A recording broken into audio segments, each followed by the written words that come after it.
Shooter ready. Yep. Shooter ready? Stand by. Shooter ready. Stand by. Shooter, are you ready? Stand by. Shooter ready. Stand by. Ready? Stand by.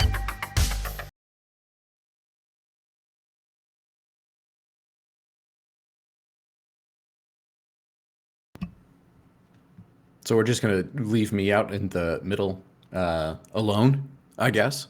Well, welcome to the Shoot Are You Ready podcast. My name is Paul. Jamie's normally the one who's going to do this, but for whatever reason, he is deciding to leave me out here on my lonesome to start this one off today. But we've got what I would describe as a certified banger. Today, we have the two co-founders of a company that you probably know. We've got Kyle and Zach from Unrivaled today. Kyle, coming from an extensive background in the paintball and shooting sports community, also has quite the background in taking first places in World Multi-Gun Championships and first place in the IPSC Rifle World Championship in 2024. And Zach, who co-founded with Kyle, Unrivaled Technologies. I'm really screwing this up. Jamie, please come in here and bail me out soon. Otherwise, this is going to fall to pieces. First off, you said, do you want me to do the intro? And I was like, do you want to? And you're like, yes. We never do it this way, As soon as I cut off the intro, you're just like this. And I'm throwing my hands up like, say something, Paul. Bring Kyle and Zach in. Otherwise, they're going to have to bail me out. Ladies and gentlemen, it's Zach and Kyle from Unrivaled Technologies. I'd like to apologize to you both. I've got it both up here for what's there. Normally, Jamie's the one who's going to like start the podcast and then say, "Hey, who are our guests this week?" But we didn't practice this, which should probably show. No, you sound like us if we had to intro ourselves. Honestly, I think we would have done worse.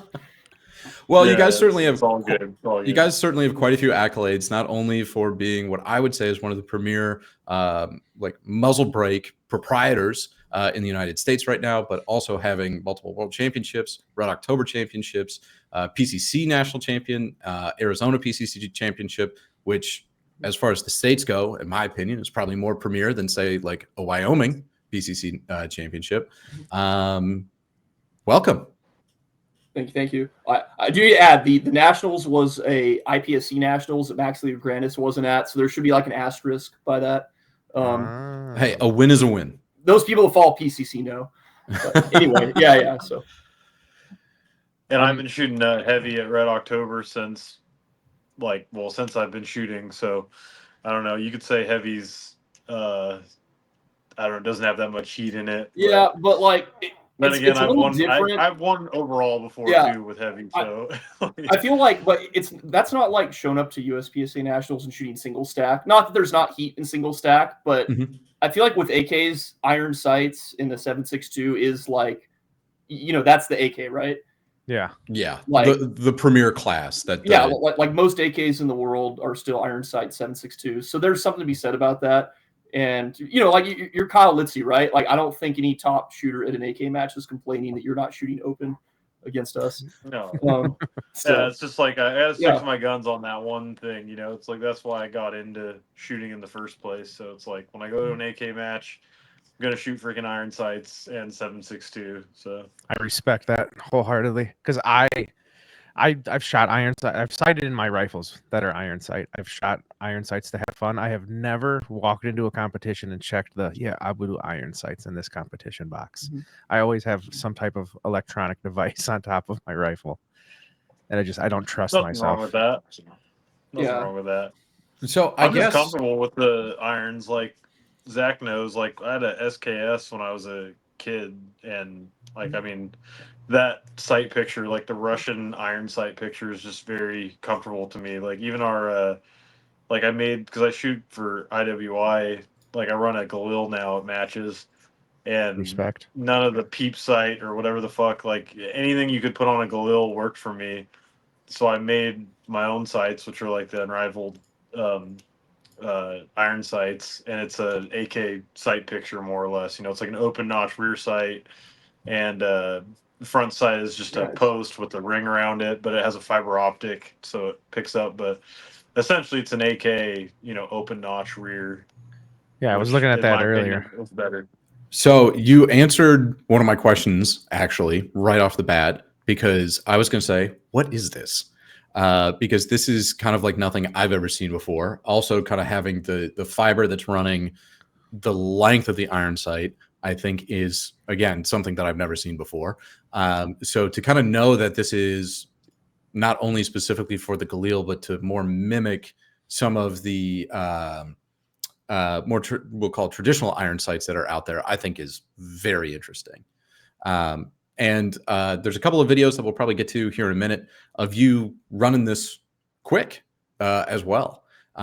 So I mean, I guess from a design standpoint, how did you kind of arrive at, hey, I want this kind of a longer fiber? Is it a light idea to like bring in more so then like it stands out almost like an ACOG idea? Yeah, it's like a collimator. So going all the way back to like my first Zach joined again apparently. Yeah, I see that. Going back to my first AK build for competition, I just wanted the front sight to be brighter. Like I wanted some kind of a fiber optic, which like if you look at any grandmaster pistol shooter, you run a open rear notch that's black and you run a fiber in the front. And there's a reason why every single GM pistol shooter does that. Like because it's better. Like you have a clean sight picture and you can pick up the front sight, and for most targets if you have a good index you only need to see the fiber. You literally don't need to see anything else because you've already like your index alone means the sights are aligned good enough to hit a target at 10 yards, let's say. Okay, So like I'm back. so Just technical you're back. difficulties So all night. Sorry, guys. yeah, so even like my very first AK, I rigged up a thing. I melted freaking fiber optic. I had it wrapped around the front sight post, and it worked like as a collimator. It was a really bright dot.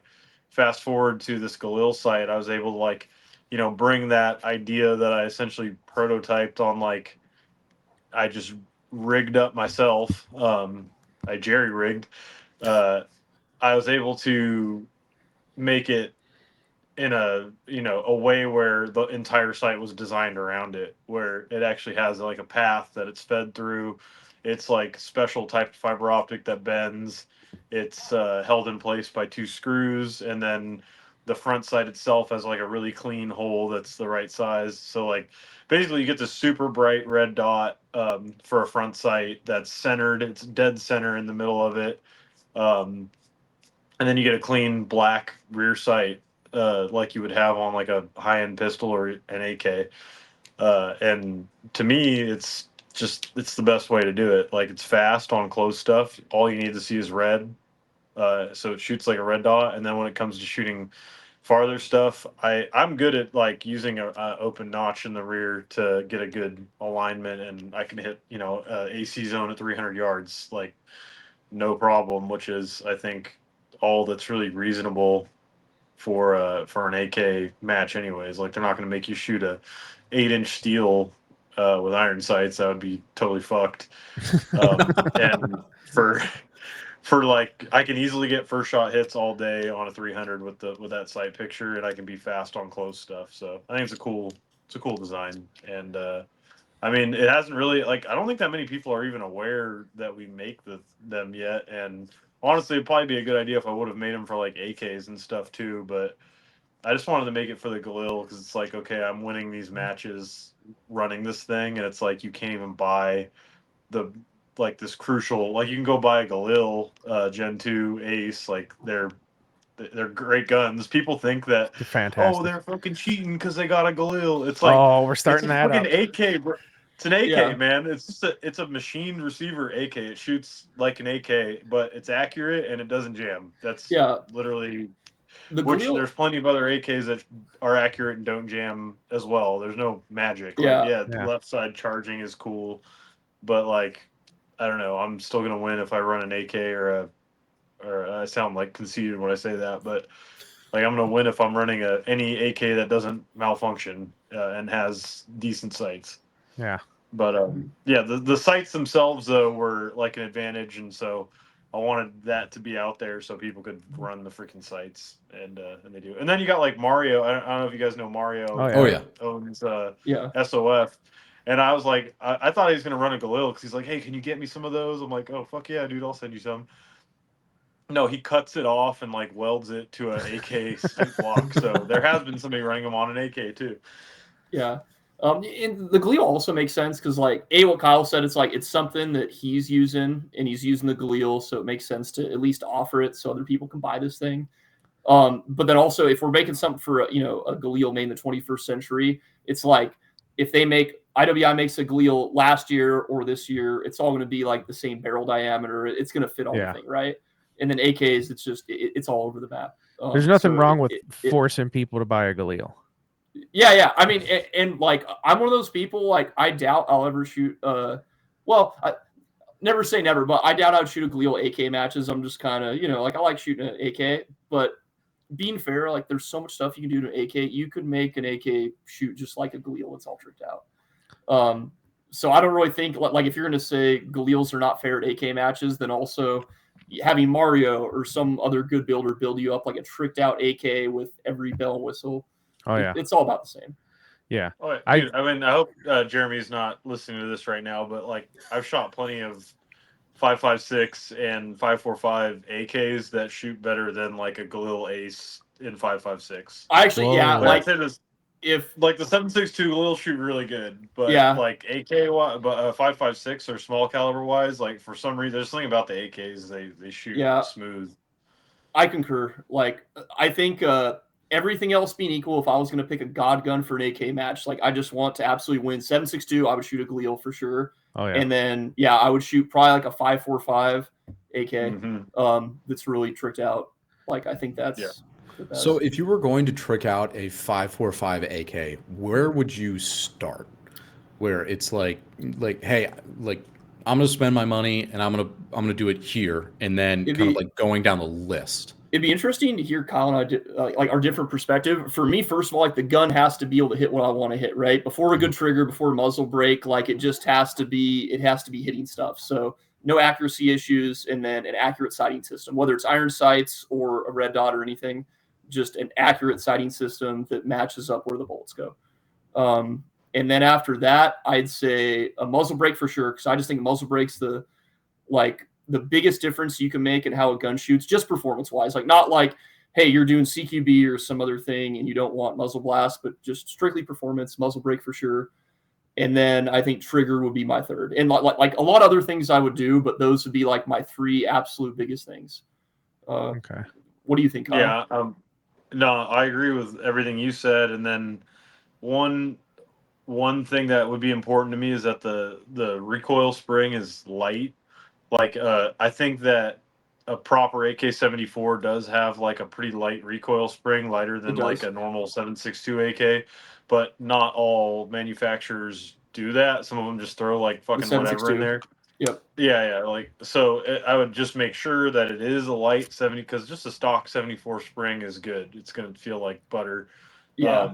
I wouldn't even cut coils off of it or anything. I just run it as I've never done that. Yeah. From there, I would say like not like, dude, some of the, honestly, like we were talking about Krebs earlier, and like I'd love to like meet that guy because I think he makes some really great Mark stuff. Krebs. Yeah, I met him for the first time shoot early this year actually. It was kind of funny. He emailed us trying to like buy some parts from us, like ask for a pricing sheet. I'm like, you're Mark Krebs. Like, I've been buying stuff from your company forever. And I'm like, what do you want? I just sent him a kind of a sample, like one everything, you know?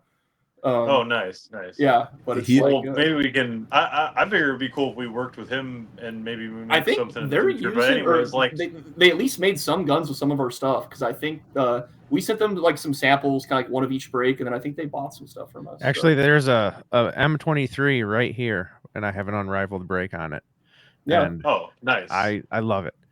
But dude, Mark's awesome. Like, yeah. His magazine release, I don't know if you call it a mag well or a mag flare or whatever, like that. The Krebs safeties, like those have been around for a long time. Yeah, Krebs that's like my go-to. The Krebs safety. I always tell everybody, they're like, "What's on Reddit? Somebody, I just bought this. What's the first thing I should get a Krebs safety?"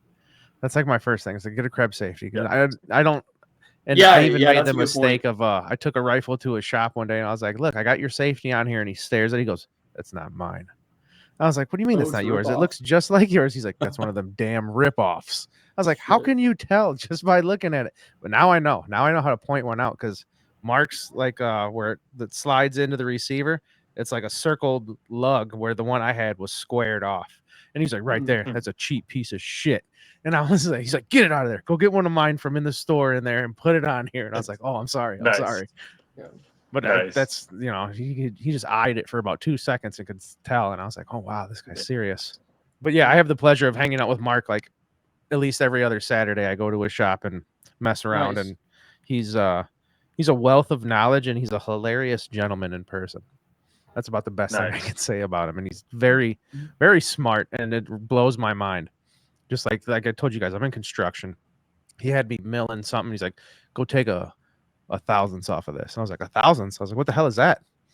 And he Yeah. was like showing me how to work the mill machine and punch in the numbers. I was like, Mark, I was You're like, like- I work in 5/8 and 3/4 of an inch. I was like, that's the only measurements I know at my job. I was like, a thousandths of an inch? I thought you were joking with me.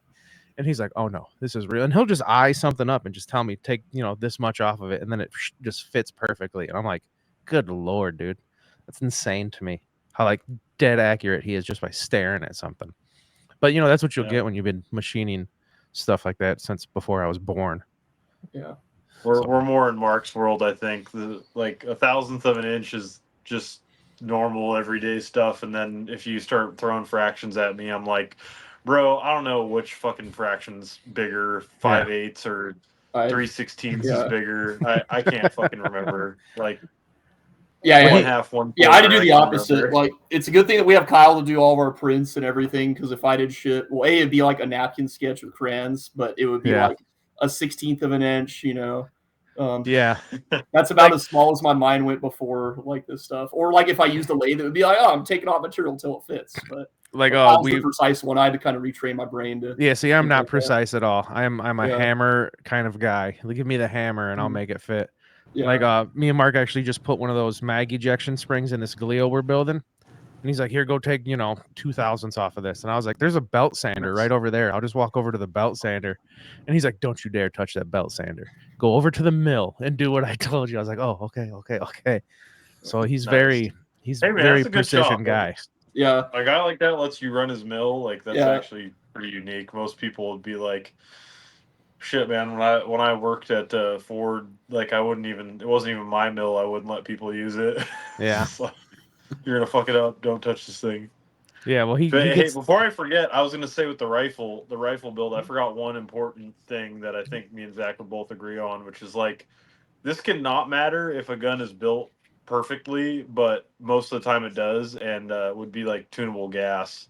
So like, you got the 74 that had the perfect gas system with just the right size hole, and it's tuned right, then okay, great, you don't need to do anything. And like, even the 7.62 Galils, you don't really, or Gen 2s at least, you don't really have to do anything to them necessarily, but almost every AK I've ever shot is like drastically overgassed. Oh yeah.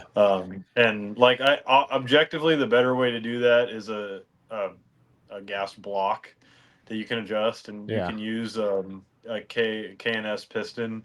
Like, the K&S pistons, like, they do work, but it's almost 100% gonna break at whatever amount of rounds. Like, I've never seen one survive. Like, if you need it to run in competition reliably and you're gonna run a K&S, you should probably change it every like 2 to 5,000 rounds, because you can just count on it.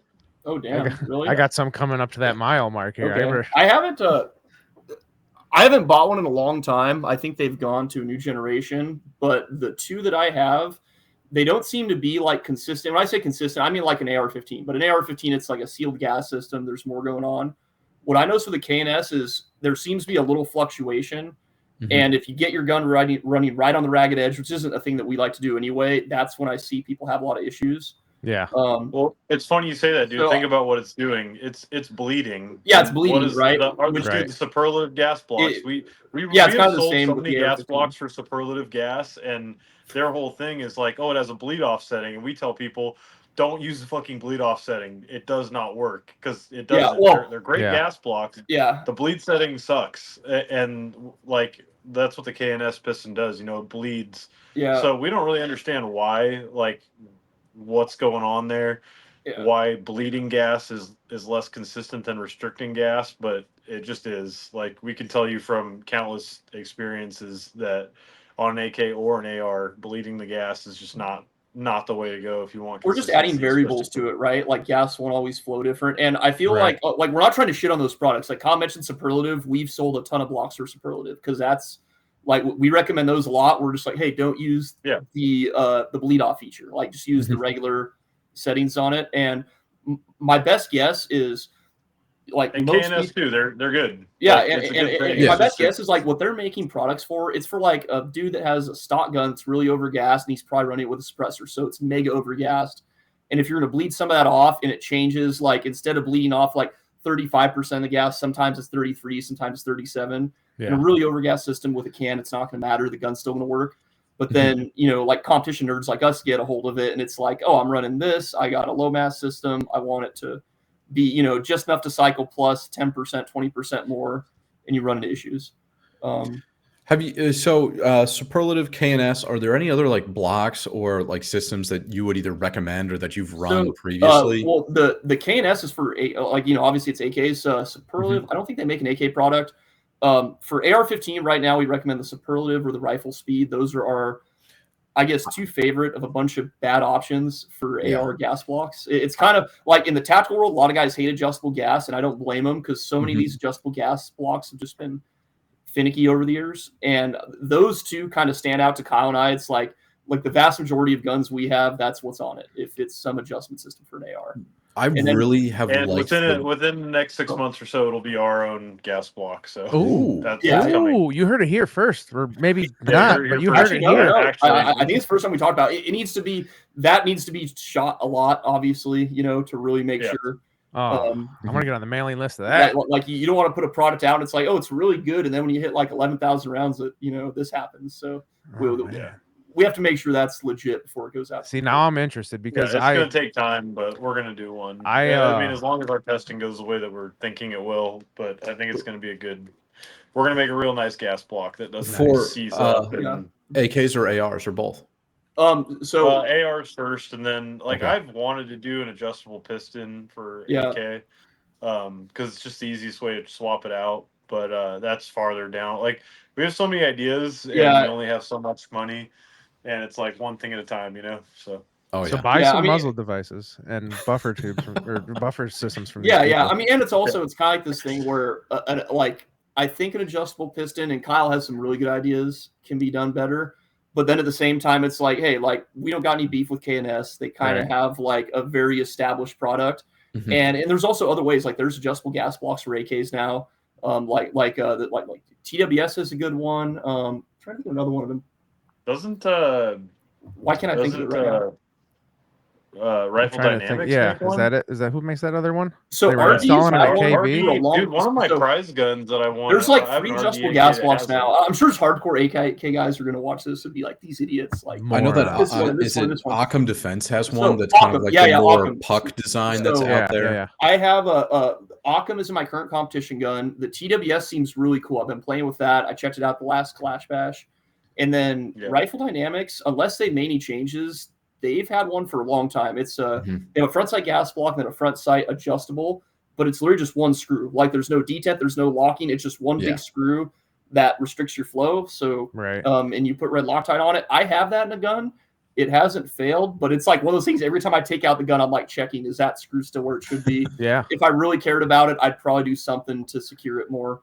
I feel like that set screw design too was like the only thing that you could find for a while for like ARs, and then eventually you would like adjust it, and then they would all just carbon lock eventually. And then it was like, well, screw off. And then Rifle Speed kind of fixed that a little bit, where at least you can wrench on it a little bit. The Rifle Speed's great, and the Superlative, and I think that Rifle Speed did a couple or a few things really good, but what them and Superlative really knocked it out of the park is the restrictor plug is actually like made out of the proper steel that you would want an aperture that's getting high heat, high pressure to be. And most gas blocks, like the RD is an example, it's just a freaking black oxide or nitrided set screw like from the hardware store. And then over time that's going to erode. So it's like it erodes, that changes things, and then now it's locked up. You can't really move it. It's it's just kind of like to be fair though, like if I have like a fighting rifle that, not that I'm in the military or anything like that, but if I had a gun that I wanted to like get into some shit with, I'd rather have like the puck style where I can on the fly just yeah, go to the 100%. next setting. Agreed. Yeah. Whereas for competition, I want a set screw all day. And I think like because you have there's- infinite adjustment on it. Yeah, That's you have the- infinite adjustment. Yeah, that makes and then sense. even better would be something that you can just adjust with like easily, but have that because like the adjustments are really coarse when you use the puck style. Yeah. So Yeah. if you have like a gun that it doesn't need to shoot that great, but just needs to be dead reliable, then yeah, that works. But yeah, the finer adjustments of a thread are going to be better for most applications. And I Yeah. think that's a great differentiator between like competition and then, like you said, more of like a fighting rifle. Because like I just think of like FALs, where it's like they just have like 55 different adjustments out front. And yeah, you can do it pretty quick. But when I would get them, it's like, well, setting 10 is too much. And it feels like I'm going to rip a case head here momentarily. But Yep. then setting 9, I'm like short stroking and the round is like just like falling out of the gun. Well, then you can kind of have that fine tunability if you had something that was like a set screw, or maybe even more options where then you get like that 9.5 rather than having to do like the hardcore in between the two of them. Yeah. And I guess some people feel differently about this. I don't like a gun that's right on the edge. Like there's all the Mhm. reliability things. I don't like how it feels. I feel like when the carrier bottoms out, whether it's an AK or AR, the AR is not as big of a deal, I guess, especially with our buffers. But it's like I like that carrier or bolt, whatever buffer hitting the back of the gun consistently every time. So if that means like instead of like just barely kissing it, I'd rather it hit a little bit harder with more authority. So where do you start the tune in order to get that to happen? Does it start with the gas, or does it start with the spring buffer, or does it start someplace else? So my philosophy would be like build the entire gun first and then fuck with the gas last thing. Because like even switching muzzle devices can change that. Like not even Mhm. suppressors, that could change it. Yeah. Spring stuff, like Kyle kind of said, like I'm not big on tuning a gun with springs, and I know that's been done with ARs a lot in the past. It's kind of like non-adjustable gas, like we're going to tune it by buffer, mass, and by spring. Yeah. Mass is a decent way to tune things if you have to. Springs don't really work that good. Like let's say you have a gun and you put in a spring, it's like 200% as strong. It's actually not going to slow down the carrier velocity like by 50%. It's going to be like a lot smaller number than the spring strength. But it will make your gun shoot like absolute dog shit. That's true too. Yeah, and there's when I got into guns and I was like young, I'm like, oh, a stiff spring, it's like cushioning, and instead it's like during the shot cycle that carrier's moving backwards. So if you have a lot of spring tension there, or just a moderate spring, then as the carrier's going back, it's transferring that energy to your shoulder. If Mhm. it's lighter, like we basically went the lightest spring we thought was reliable for a competition buffer with a secondary spring, so it's hardly any transfer of force until the thing gets to the back of the cycle, and then you get it all at once. That's why like our buffer systems, our competition and duty buffers for AR-15s, like we don't give you 20 springs to tune them with because we gave you the right spring. Like Right. Yeah, the spring will run the gun. It'll strip around off the magazine every time if the gun's tuned right, and it'll have the softest recoil while Yep. still remaining reliable. Like there's just an edge for that.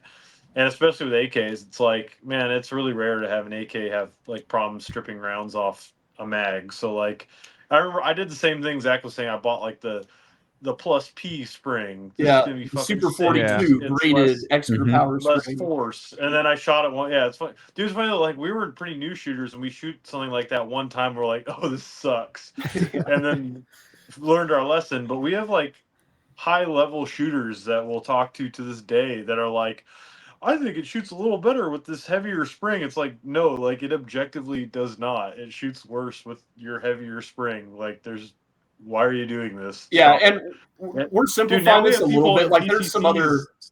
nuances to it, but that's the general like gist Yeah, of it. yeah. Is like, and we're not talking about other type of operating systems like blowback or recoil operating Right. handguns, but yeah, for ARs and AKs, it's like just put in like the proper spring. For AK, it's pretty much use an AK-74 spring. Like if you have a 7.62, you can use a 7.62 spring. If you're shooting a competition and you really want to be nerdy, I guess with a 7.62, maybe you can get away with the 74 spring, but not needed. And then yeah, adjust the gas. So When and for those of you who are watching on YouTube, we appreciate it, and you're here looking at this with Thank you us. very much. 4 handsome gentlemen on tonight. But we have this is your buffer system, Yep. correct? Yeah.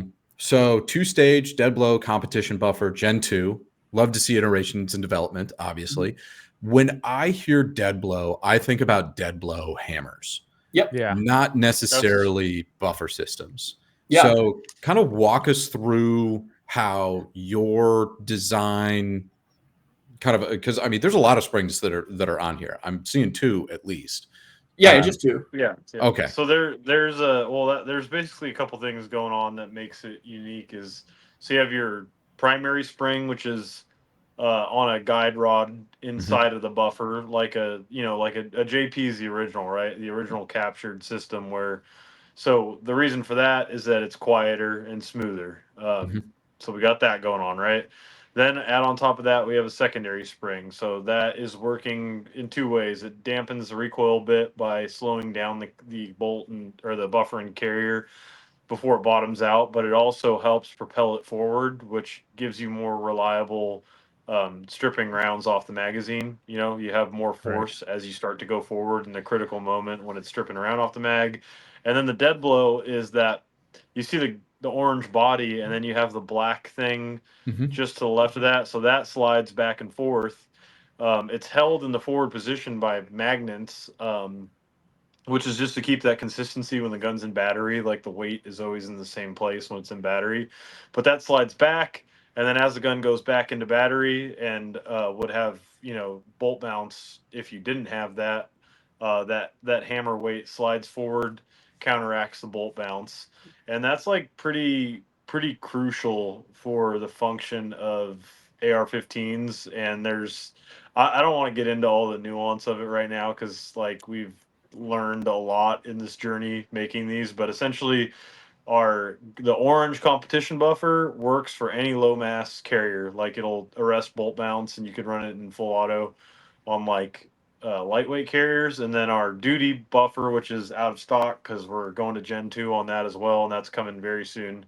That is going to be able to arrest bolt bounce on like a standard mil spec weight carrier.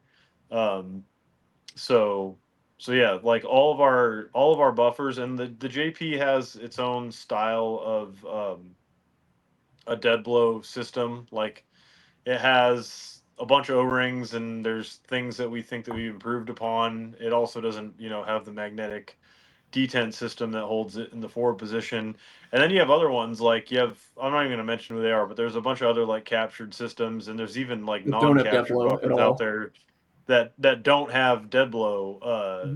Like they have no dead blow in them, and if you put one of those in a full auto, it'll just go bang, dead, rack it, bang, dead, rack it. It will not run Yeah. full auto. And then if you happen to split the gun fast enough, you'll outrun it too, and you'll have all kinds of issues. So yeah, ours don't have that problem. They're super smooth and quiet, and like they're very low mass. Like the competition, the reason that weight is smaller is because you don't need as much mass to counteract for dead blow on a lightweight carrier. So like it's even lighter to work with a lightweight carrier, so you get an even lighter system, which means you're getting less recoil. So like for a competition AR-15, our competition buffer is just like the way to go. You run it, you throw a lightweight carrier in there. We're telling you guys all kinds of stuff. We're releasing our own like steel lightweight carrier. We have like a titanium lightweight carrier that's never in stock because it's a bitch to make them and takes forever. But like essentially any low mass carrier, you I was gonna couple say, that Paul, with pull that up. Yeah, so Yeah, I've I was looking always at this been earlier. Yeah. And fascinated by these. we're open about it. So the TI carrier we currently sell, it's just made by Rubber City Armory. It's we found it was really good, but they weren't pairing it with the titanium firing pins. So we hit them up like, hey, we've been using these for years. Like Kyle and I won't want to sell anything if we haven't proved it ourselves. And it was kind of, hey, this thing had been around, but I think a lot of people didn't really use them because there weren't buffers that really worked with them right, I feel like. And we kind of had, it's like, hey, this thing plays good, like put our logo on it and we're just gonna sell these. It's a perfect pair. But Well, if you and can't find the one way of they were these, selling it was dangerous, dude. Like you cannot run those with a steel firing pin. yeah, that's true. It was we Uh, tried it. Kyle was getting like 2 and 3 round burst on like a 100-yard plate rack, like stacking all the shots, and like he hit a plate with like a 2 or 3 round burst and it would go down.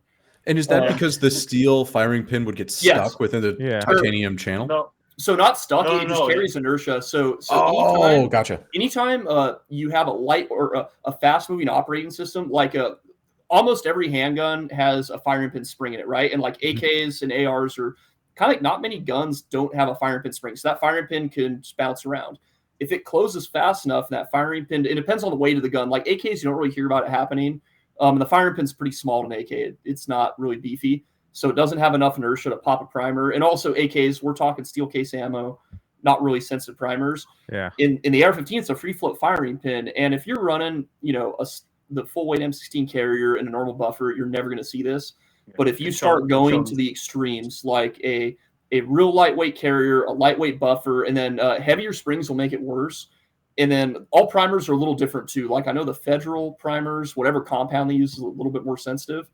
So let's say Federal primers, all this, you can just close the bolt and the gun will go off. Like no fire control group in the gun, just just that static inertia. So what we do is we just use a titanium pin.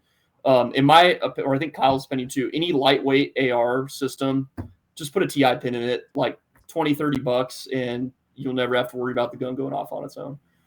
That is good to know Interesting. because yeah, I would have never guessed that. I mean, and it's so rare that a lot of even companies selling. I mean, shoot, not RCA. There's another company. I won't say who they are. I did some work for.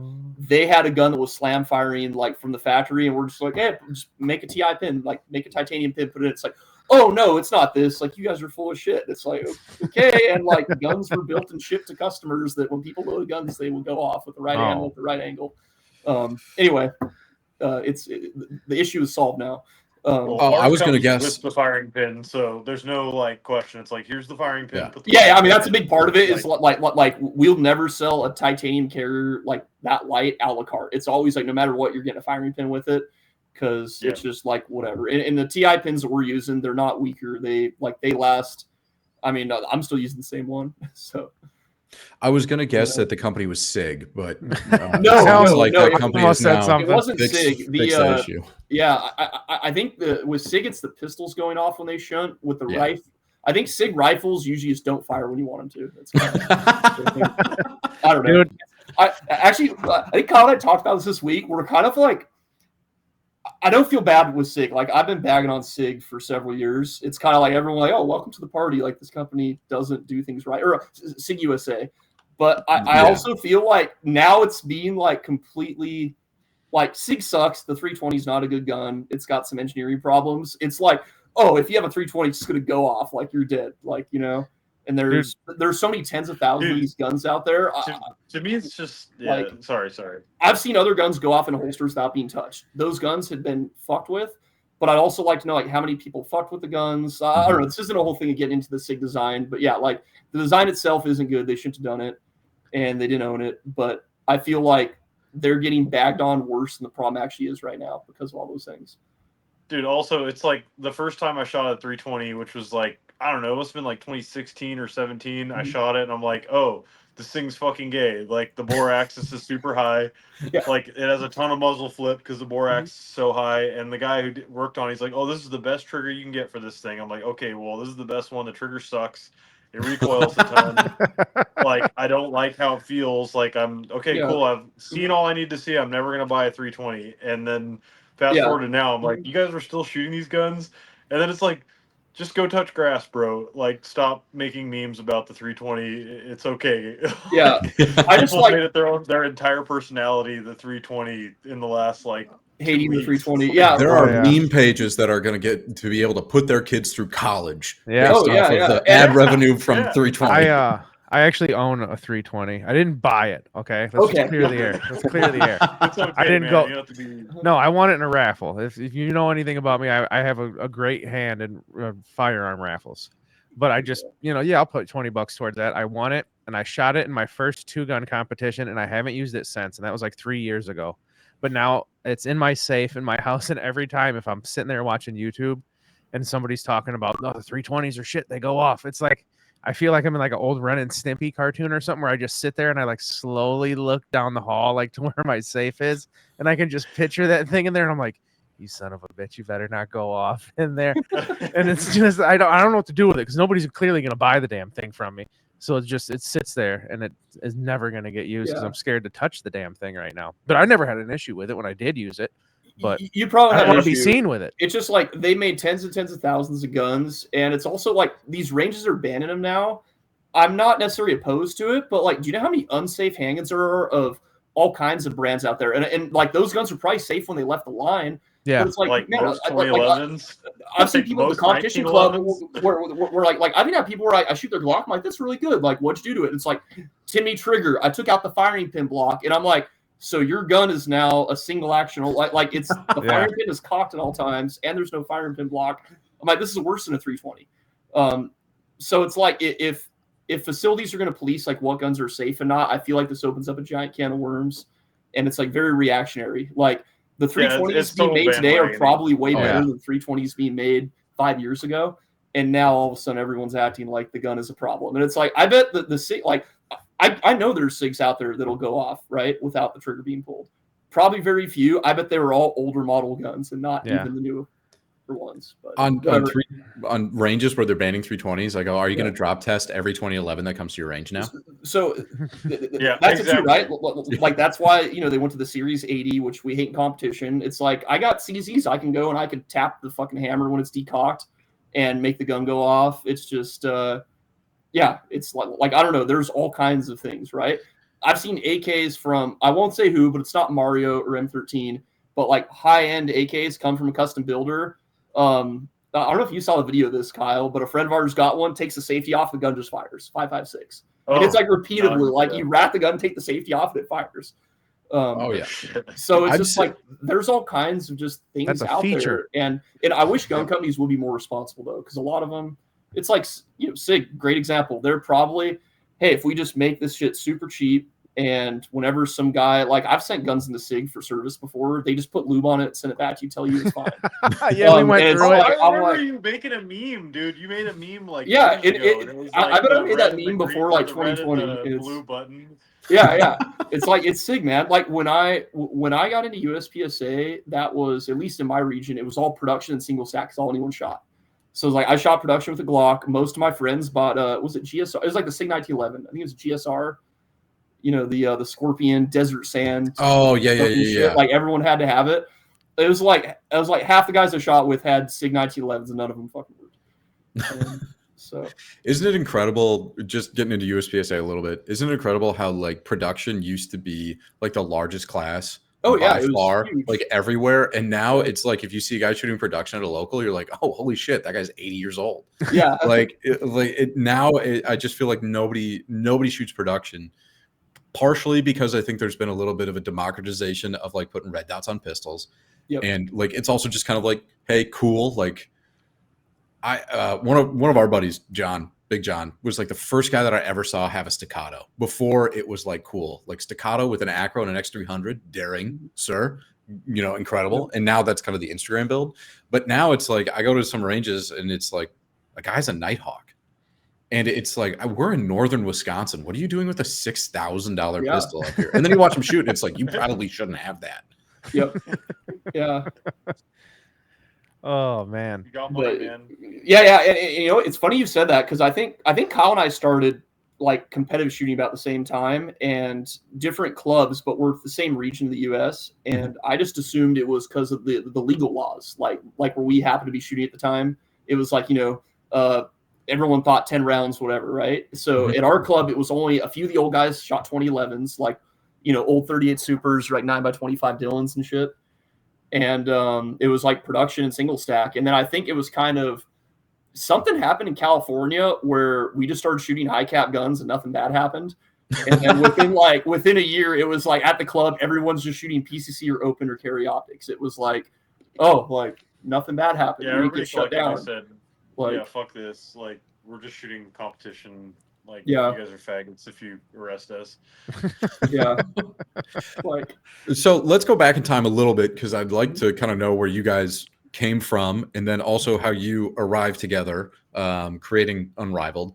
In my mind, I have it as like a Night of the Roxbury situation. You know, Is it because of maybe- Zach's hair? It's a little bit of Zach's Okay. hair. You know, maybe sitting across the range, and then there's a little bit of house music in the background, and you just kind of, you know, bouncing a little bit, and it's like, Yeah. oh, you know, the vibes are right. it was, But so I guess like start of Unrivaled, how did you guys meet, and then you know, kind of take us from there. you want to take this one or can I? Because I feel like when the night Kyle and I met was a really good night for him, and it was soul crushing for me. Is Oh, this is gonna be a good one. This is gonna be a good one. Okay, What, so should I do it? we met in It's all you. It's all you. all of these. It was what freaking? Hold on, I'm gonna like have to look at my wall. Before we get started, Zach, I just want to say I love how we had like a 5-minute segment just shitting on Sig, but yet you have this trophy behind you with the Sig logo. With a PCC. Yeah. I was just like, oh wow, this is awesome. Sig throws a lot of money to USPSA. So I will say when PCC was a division, I was just, you know, a once in a while production shooter. I had a blowback gun. It was kind of like a weird one. And then I got a deal on a used MPX. Like, you know, some Army kid bought it, got married right away, needed money. So like brand new MPX, cheap deal, right? Bought it, thing went great. Like made Grandmaster in, you know, a few months, whatever. And then that fucking gun was such a nightmare. Like I just, yeah. It was like I was on the phone with Sig so much. I was like on first name basis with like people there.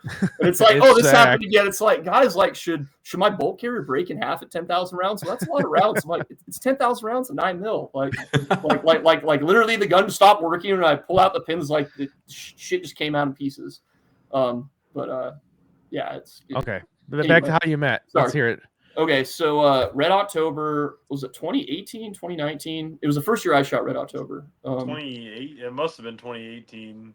Okay, yeah, probably that. So it was I shot the staff match and I shot like the dissident guys, and I think Timo Rutal was there. He was the current before Kyle, he was the rifle world shoot champion. So we all shot. I don't know who this guy is. So we shoot the match. We get done, and I'm like, I don't think I did that good. Like, there's this little Finnish guy, and he almost beat me, you know. Like little idea, I know he's the rifle world champ. So Kyle shoots the match. I win open. He wins iron sights, and then we do a shoot off together. And I think they did. I had to shoot more targets because I had a 5.45 with a red dot, and he had 7.62 iron sights. And like he still fucked me, right? And I'm just like, man, who is this guy in like a t-shirt, just like fucking just destroyed me. And I think it was like the prize was nuts too. Like it was like winner take all for everything, I think. Yeah, I won a M13 AK that night. That was like nice. one of my first. Damn. Big Oh, I thought you won prizes. too, but yeah. So anyway, this guy crushes my dreams. I'm like, man, I want to not like this guy. And he's like, hey, you want to come over? Or no, he comes over with a bottle of vodka. He gives me a shot, and then he invites me to his Airbnb for pizza. What a So I went over gentleman. there, and I was like, man, this guy's so nice. I can't even be mad that he like whooped me. So yeah, we did that, and then I think it was the following year we signed up the same squad for a multi-gun match in Vegas, and we shot different divisions. I think Kyle shot 3-gun, I shot 4-gun. It was basically like a way to not shoot a pistol and shoot a PCC instead, be a fag. And then we both won our divisions, and then they had a shoot off with us, and I was like trying to let him borrow his shotgun. He won't let me do it. Because he had a better shotgun. I'm like, no, just use my shotgun. I'll use your shotgun. Yeah, right. So yeah, I feel like that match was kind of a lot. Because, you know, 3-gun, there's a ton of reset, and kind of during the reset, we're kind of talking different ideas we had and different life experience or similar life experiences and stuff like that. And we just kind of like, yeah, I don't know, like we hit it off. Kind of like things need to happen, and then I think the game changer was when you went to World Shoot in 2019, right? Yeah. In Finland. And like you went there, you came back, and you were hot. You're like, the Finnish guys got better guns than all the Americans. Like, we can't have this be a thing. Like, we own the AR-15; it's American, and we kind of got to work. Nice. Yeah, we had. I mean, that's how I remember it. Similar... How yeah, no, it was literally we were both just like kind of realized we're both nerds and like pretty technical with the things that we knew about. Like, we were both down the rabbit hole with muzzle brakes and just the way the ARs worked and AKs, and like but there's like different things that people are autistic about when it comes to guns, and we were kind of autistically obsessed with the same shit. Mhm. And so yeah, you add that together, and then plus like the seeing what the Finns had, and we had been talking about our ideas for a muzzle brake before I went there. And when I got back, I was like, all right, let's do this, man. Like let's make something. And yeah, we talked about buffer designs as well. So like I don't know, I just started like making stuff like on a manual machines. And dude, I couldn't tell you how many. I actually just went through like my garage where a lot of our old prototypes were, and I consolidated all the old prototypes into one bin. And like, dude, it's actually crazy how many renditions of these things people will probably never see that we made before, like before these went to market. And then like even like our first versions of the buffer and stuff they worked, but they weren't great. Things have gotten like are way better than they were 5 years ago when we first started making stuff. And but I think it's one of those things where we just had to start somewhere. And it's pretty crazy where we ended up now compared to back then. No, we didn't think this was going to happen, that's for sure. No, I honestly should credit Sig. I feel like because I own an NPX, I basically like became like, well, not basically. I became a pretty good gunsmith from owning that gun. And like I feel like if I just had a gun that worked from the get go, I never would have like in a shotgun and everything else. I probably just would have shot. And Yeah, I'd be the guy never that would have took it practices apart. and Never whatnot. would have started tinkering with it. Everything Yeah, would have yeah. just been different. Like, As a consumer, I must say that I respect, appreciate, and those two are the only words I can think of.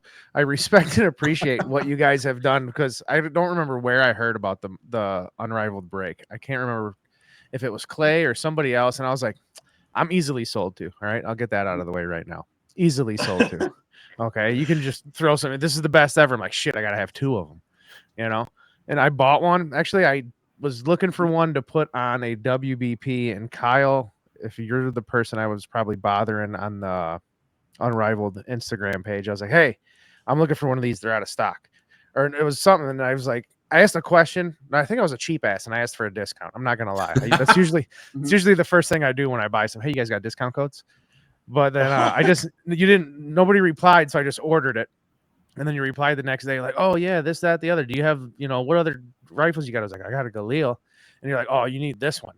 And then so I have one on this Galil. I have one on this M23. But the one I bought for this Galil, I remember the day I put that damn thing on and went to the range, because it was just like whatever muzzle device IWI gives you with the stock little, 8-inch Galil.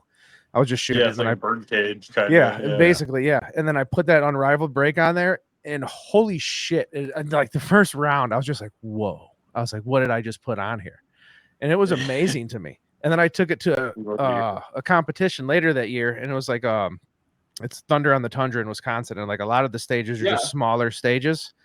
And that thing, like everybody's heads were turning, because that thing was just throwing fire out. It was loud as shit, and everybody's like, what does he have on that thing? I was like, Unrivaled break. Yeah. But I mean, kudos to you two for actually coming out with something that has a purpose and actually works and does what it does. I said this to Paul earlier. Yeah. You didn't just invent a muzzle device like a lot of other companies. I'm not shaming anybody that it either, oh, look at this, it looks like a cool chess piece, or like, oh, this thing, looks like it can open a can of tuna. Like, it's just a lot of muzzle brakes to me, they're just like, they look cool.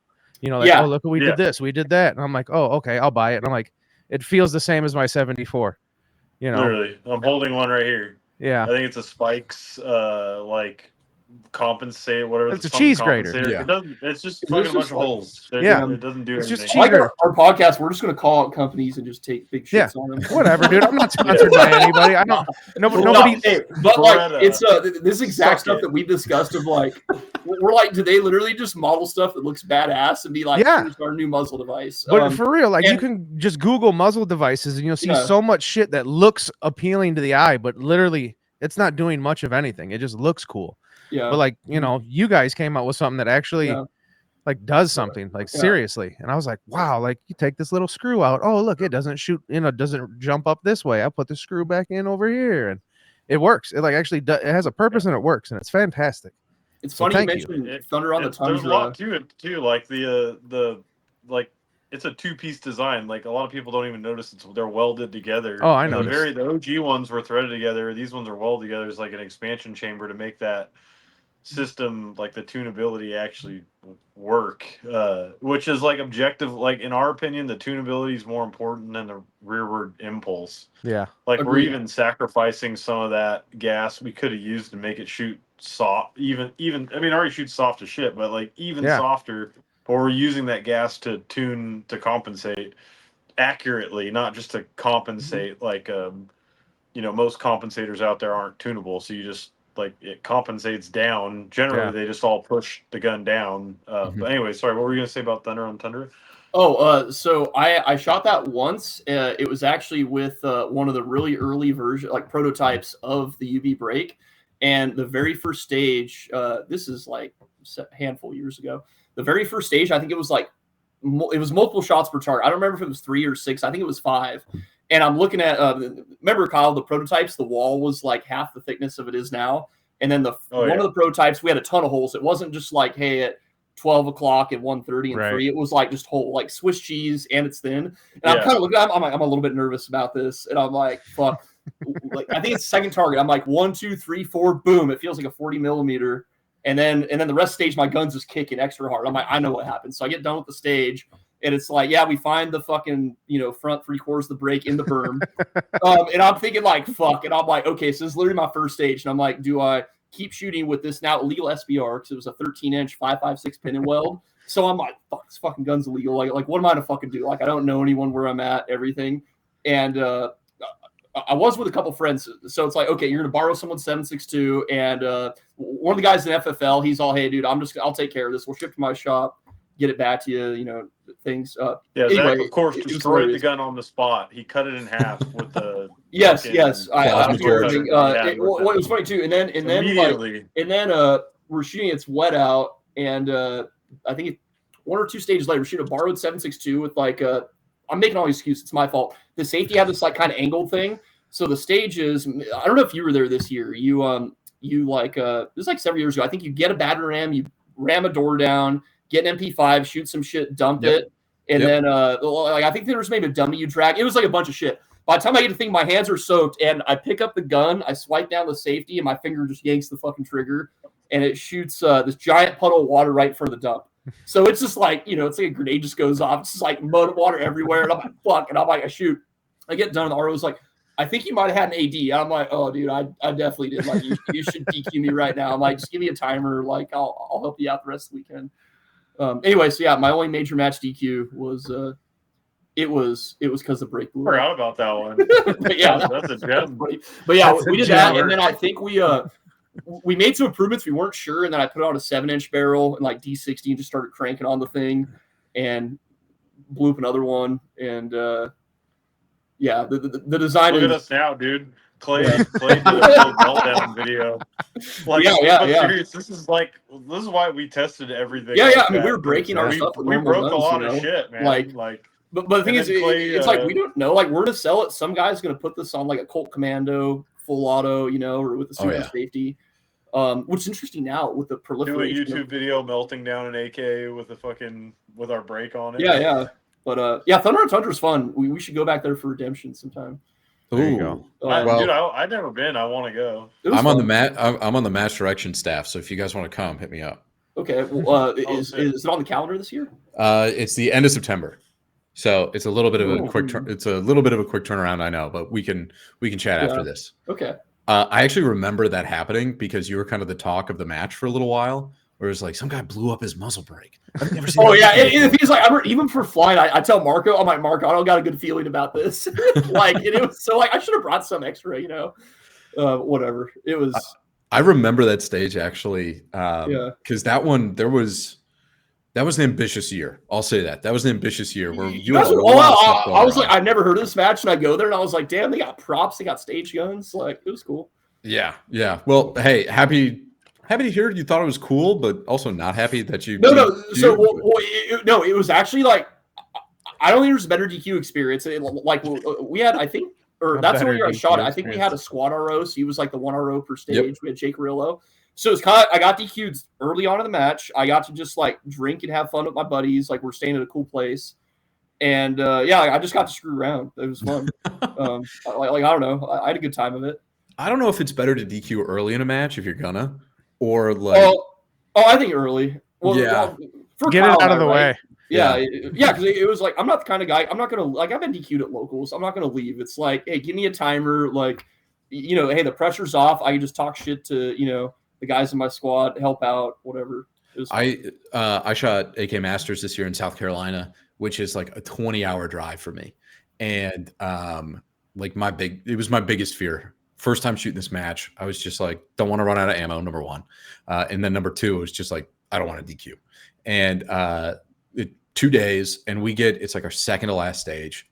Squad's going great, and then a guy just trips and like breaks a 180, wet out. It happens, but he was like, well, I got a 14-hour drive back to Ohio now. And I just felt terrible because it was like, you'd done this entire weekend. It was hot. Like it rained for a lot of the time. And then it was just like, well, I guess we're done. Like, don't even really get a score now. Yeah. And I feel like a lot of it imagine flying to fucking Sweden and then Oh no. practicing for months.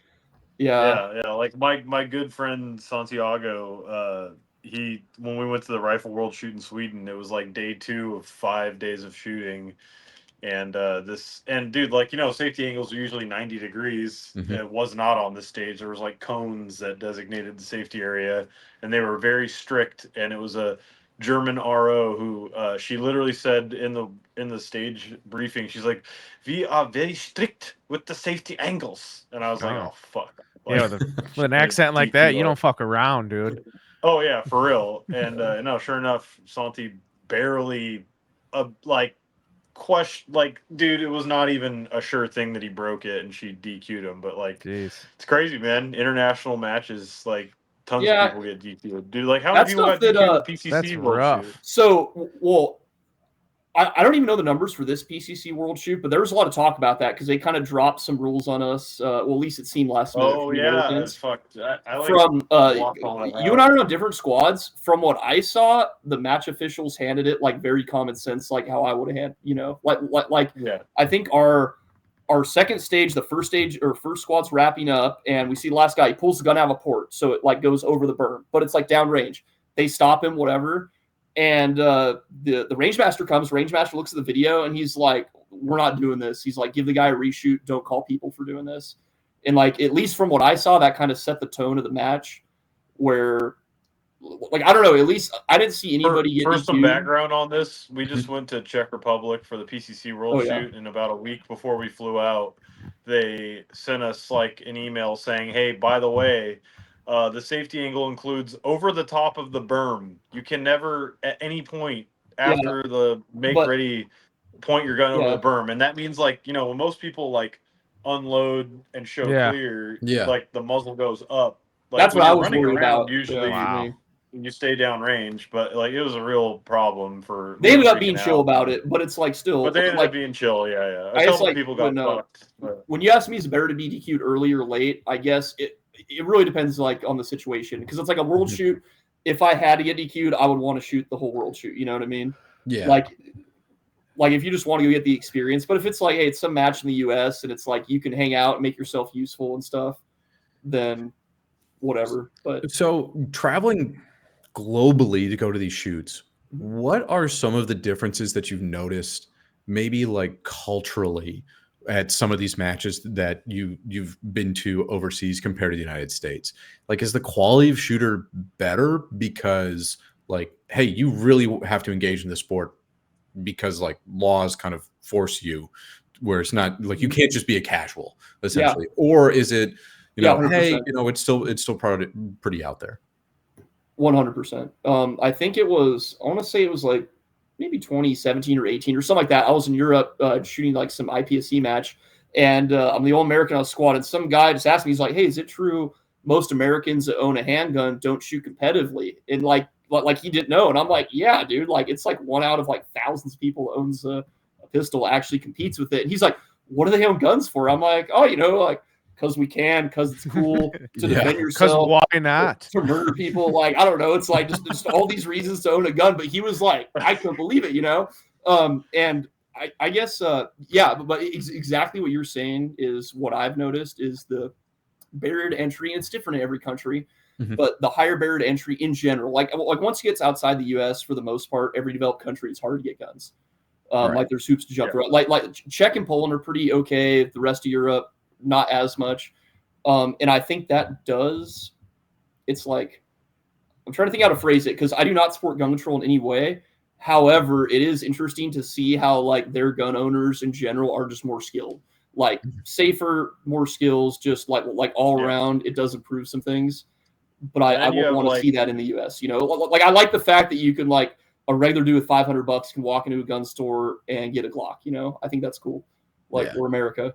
Hell yeah. Fuck yeah. And you have countries like Finland too, where I mean Finland's like anomalous. Like I think they're just generally kind of good at everything that they do, and they have a culture of that as Finns. And that was an interesting too. Everybody in Finland is Finnish for the most part. Like besides maybe in like the major city, you'll see like immigrants, but like, dude, it's Finland. They're Finnish people in Finland, and they're fucking good at whatever they do. And all the shooters are good at shooting. Like, if they have a handgun, they're good at shooting fucking handguns. If they're good at shotgun, they're good at shooting shotguns. And if they have a rifle, I mean, they've been known. They're like the best rifle shooters in the world. Like, if you took like a chunk of them, like they're just. They just get good, and I think I asked why. Like I've tried to pick their brains and figure out like why they're so good at stuff, and they said it's just because they all push each other, and they all like I can see that. Yeah, are disciplined.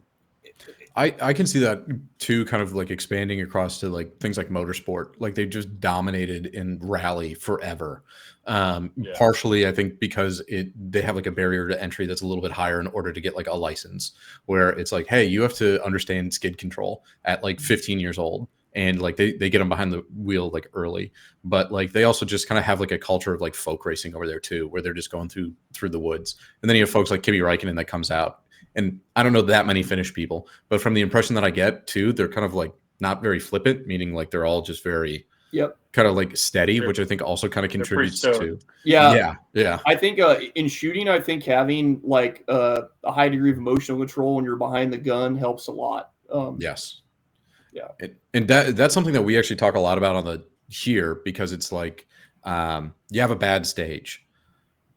How do you kind of like shake that off, because you've got 8 or 10 other ones that you have to go through, and not just like have a meltdown and then it just be like, oh well, you know what, I like overran 3 targets, which means that like the rest of my day is just shot because I'm never going to make those up, or all right, that one's in the past, I can't change it, and then move forward. And like kind of having that mental fortitude in order to like proceed. Is that something that you guys still, I don't want to say struggle with, or something that you like actively have to engage with? Yeah, dude, I think it's something you always like, that never goes away, and it's hard. It's always hard to deal with, and you're always going to have it almost every match. Even if you're winning, at some point you're going to think, "Oh, I fucking train wrecked." Actually, if you want to see a really good video on that, our boy Hunter Constantine, his concealed carry belt, manufacturer guy, he has like a really good YouTube channel. In his most recent video, he was at Dragon's Cup. And he had some like train wreck stuff, and he was like talking about the mental struggle. Like, this is a GM grandmaster, top 10 finisher. Well, he didn't finish top 10 at that match, but he had some problems, and like he couldn't stop dwelling in them, and it just dragged down his whole entire match and fucked him. And it's like, even great shooters. It happens. And I think I think what's harder for some people get over, it's like the in the moment emotional control. It's like, oh, you just shot a no shoot, or something happened you didn't expect on a stage, like there was a malfunction. It's like, okay, well, you are on a stage and the clock's running, so like don't say oh shit, don't say oh fuck, like fix whatever the problem is and go right back to work. But then once that stage ends, like you're talking about, I think it's much harder, or at least for my experience, to shake that off, or like you had a mistake that day and you're trying to fall asleep that night, and it's just like, you guys in the hole for tomorrow or something. And I do think Kyle, I mean, maybe you're always going to like an internal battle, but from what I've seen out of the two of us, Kyle's got a lot stronger mental game as far as like just staying even throughout the day, multiple days, whatever, and just performing. Now, I haven't been shooting for long. Okay. I think I'm on like my third, fourth-ish year of shooting Mhm. competitions. And that's like the big thing for me is trying to stay out of my own head. Like the morning of the Yeah. competition, I'll wake up, I listen to like the Bloodsport soundtrack. I get like in my zone. I Yeah. try to just focus. But like you made Zach, you made me feel better for a second there. We were like, oh man, it's it happens to everybody. And then Kyle jumps in. It never goes away. It's always gonna Yeah, be there. It it- never goes away. And I'm it like, doesn't, oh, it never truthfully. goes Yeah. away. And then the You're on the right track, dude. Like literally, my pre-game routine is like blasting fucking hardcore music as loud as the speakers will go in my vehicle, All and right. fucking getting like absolutely fucking getting into it, and just like forgetting about all that shit, and just thinking about how I'm gonna just fucking crush every stage, and like I'm not afraid of anybody at this match. Like, See, that's, noted. For Yeah. me, that's like how I get Mhm. past those dwelling in Right. those Yeah. insecurities The- of like fucking, oh, am I good enough to win this match? Like, oh, I fucked this thing up. Like, you just have to let it go. And sometimes it's impossible to let it go because it's just I don't know. It's too stuck in your head. Like But, I Yeah. said, having there's always a gonna be routine stuff, like and that then- is you're on the right track. Oh, I Yeah. appreciate that. I And just then know even now. as like the stuff that might upset you about your shooting when you're new versus it like when you're more experienced, it won't like you might not even have a miss or a penalty. It's just you're just mad at like, oh, I did this or I shot too many Charlies on this stage or just Yeah. something stupid. So like what you accept for yourself will change too. So yeah, like you said, it never goes away. But I just know now when I go to Iowa at the end of the month, I'm listening to Kyle. I'm just going to listen to like Guar and Slayer the whole way, and just I'm going to get Yeah. through this. Yeah, Slayer, that's good pick for yeah. pre-game music. That'll do it. That'll do. is that the secret, Kyle? If that's what That's Kyle not- does, I I'm going to listen- start Yeah, doing it. that's yeah. I listen to some heavy maybe. shit, man. Yeah. Like, but I got my own version. It's like whatever. I don't know. It's whatever. Yeah. I think Yeah, everyone's whatever wired music different you too, man. connect with, Like probably. some people shoot good when they're under a little bit of stress and pissed off. Like everyone's a little different, Yeah. I kind of have to have a little bit of that, like Last Dance, Michael Jordan, where he's just like, this guy said this, and then they flash that guy, and he's like, I never said that, and like Michael Jordan's making up shit in his mind to like kind of. I'm not that crazy, This isn't the '96 Bulls over here. Yeah, but no, I do crazy shit like that. I have to have a little bit of that like Kobe mentality, or like I need a rabbit, like somebody on my squad, where it's just like, okay, that guy's cruising today.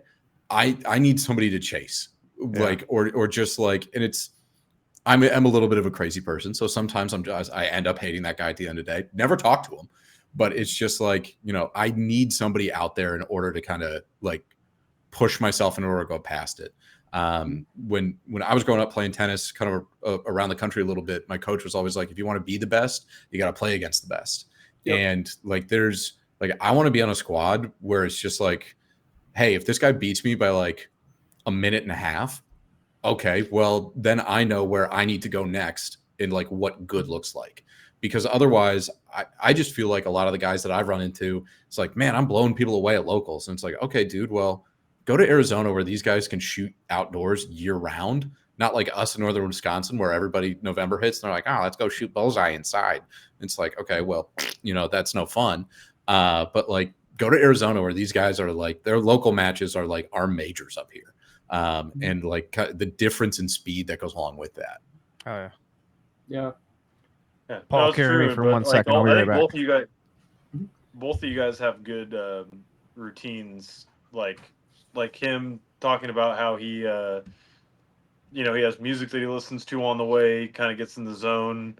Like that's the groundwork for a good routine. And then like what you were talking about, with like having somebody that you're making an enemy in this match, or like as fucking insane as this is, like. Dude, I've said this before. Like, that's the hardest part competing against Zach, because I can't like go make some insane thing and hate him for the fucking for 3 days. Like, I'm not trying to use his words, Zach's like man. the only I don't person really, I can't hate for 3 days. Damn. When we're competing against each other, so like that's part of my insane game plan. Damn. I've picked people out at the safety brief where I'm like, you're giving away your secrets now, Kyle. Because I'm trying to think. Yeah, no, I've only legit had like one time I was shooting against someone where I was like, okay, like this guy's a douche, like it was a grudge. And it wasn't USPSA or IPSC. We had that, dude. We both had that the same day. Oh no, that's different. That we was can't say that was what it is because it'll be too obvious. No, I'm talking about something like it wasn't that. Like at what you're talking about, we were not equipped to excel at that event. I feel like, which is only our own fault, but like no, I was really thinking about now, like I was at a match and some guy was actually being a douche at the match, and I remember like looked at the scores, I was like, I'm winning going into the second day, and I was like, I don't care if I blow my knees out, I am gonna like I'm gonna add another like 5% to this or something, and it was like that's probably the best I've shot at a match. So, do you guys have any superstitions? Because I know there's a lot of guys where they're like going from day 1 to day 2. I'm not looking at the scores. Like no matter, like it's kind of like, oh, this is a good topic. I'm not going to touch the Stanley Cup until like I win it, because the second you touch that trophy and you haven't won it, you're never going to win it. So I don't even think like the score thing. I mean, it could be superstitious. I think it could just be like pragmatic too, of like it's a mind fuck, right? Like you can get into this, Kyle, because I know you got a strong opinion on it. Yeah, no, I don't look at scores. Well, I used to, but like when I won the Rifle World Shoot, which is like, probably the hardest match to win that I've ever shot, and I somehow won it. I didn't look at scores for 6 days of shooting. PCC World Shoot that we just shot, like I did really good there, finished 4th in the world with a PCC that like I'm pretty new with. Didn't look at scores at all, and I would say you probably look at everyone in the super squad and they're like every stage like looking at scores, but like no, it is pragmatic. Like my reason is literally just sleep. Like it fucks with my sleep. I start thinking about stuff. I try to go to bed and my head's racing because I'm like thinking about what score, like I'm behind or I'm ahead, I don't want to lose this. Like it's completely pointless to think about it. Like I remember hearing Jerry Mitchellek talk about like how all you can do is shoot what you can see, and it's funny, like it's like this the bell curve meme of like the retarded guy at the bottom and then the zoomer and then like the guy in the cape at the end, the monk at the end, the monk at the end, and it literally is like I don't look at scores, and then there's like we need to analyze every score, I need to make sure that and then at the other end it's like I don't need to look at scores, like but you don't. Like, you're not going to shoot any better. You're right. You can only shoot what you can see. Why are you looking? You'll always shoot worse, like, and it's a thing. I'm trying to live by that, but I don't always do it. And whenever I'll check that shit, it'll fuck me up. Because if I'm not like you're not there, like I got to go a little faster. It's like no, you didn't. You were shooting what you could see, and you can't see anything beyond that. So you can shoot what you can shoot faster than you see, but you're eventually gonna not put bullets where they should go. You should be moving as aggressively as you can move every single stage. Like and I've noticed like if I'm ahead, like all of a sudden I'll start shooting like safer, which isn't even better. You know what I mean? Mm-hmm. You start worrying about the outcome, and I guess what I found, and I can't I don't do this all the time, so still trying to be better at it. But it's like shooting. It's all about staying in the moment. It's almost like the spirituality thing, where it's like if you're just completely in the moment for every single shot, for everything that you're doing at the end of your whatever you're doing, if it's a stage or just anything you're doing with a gun, it's going to be like it's going to work out. The bullets are going to be where they should have gone, and the time's going to be the time. And a lot of times it seems that when we're like hyper focused, time moves slower for us, or at least like our brain processes more things in the same amount of time, I should say. So like, I mean, we've all done it where we try like rush on a stage and we get done like the time isn't even good and it just looks glitchy and it wasn't good. And then times where it's like, oh, this is some hard shots, or I got to do like a reload, something really technical where like I just got to survive this stage and get good hits, and then you end up winning the stage. And it's like you don't think you were going fast. You're like, oh, as I left this position, I was like grabbing this magazine and shaking this one out of my gun or whatever. And then you'll look at a video and you're like, damn, I was like in the groove. One thing that you said there that I am very interested in is, hey, I knew that I was ahead, so I had to start shooting. I like started to shoot safe. Yes. One thing that has come up is like you have to learn how to win, where it's like you see people where it's like, man, I plateau and I'm like plateauing in like the top 10, top 20, but I can't seem to break through that. Is that something that both of you had have kind of, and maybe part of this is like, I don't look at the score because then I know that like this is going to happen. But were there certain aspects that you had to kind of latch onto in order to learn how to win? Or was it just like, hey, winning comes naturally to me? You take this one first, Kyle. I don't know. To me, it wasn't like it's just process. It's like I just honestly like listening to podcasts was a big one, and just dry firing. Like you have to put in the work. So like, I think it's like there's two facets. There's like having your mental right and having these routines and the things that we've been talking about, and then there's the like the actual just raw skill aspect where it's like you're just not gonna get better if you don't dry fire regularly. Unless you're like filthy rich and you can fucking live fire every day and you have a range in your backyard. But like for most normal people, like me and Zach are just normal dudes, you know, like we don't have a ton of money to like shoot 100,000 rounds a year. Um, so like, yeah, you have to dry fire like a whole, especially when you're new. Like if you're like D class, C class, B class, USPSA, even A class, like you can you just have to fucking dry fire like 5 times a week, and you're gonna make these massive skill increases really quickly. And like that's where you can even use stuff like like Steger's old book where you have like dry fire drills and try to like shoot for his yeah, rest in peace Ben Steger. Now you just like talk about drama on the internet, but like his old stuff is really good. Oh, yeah.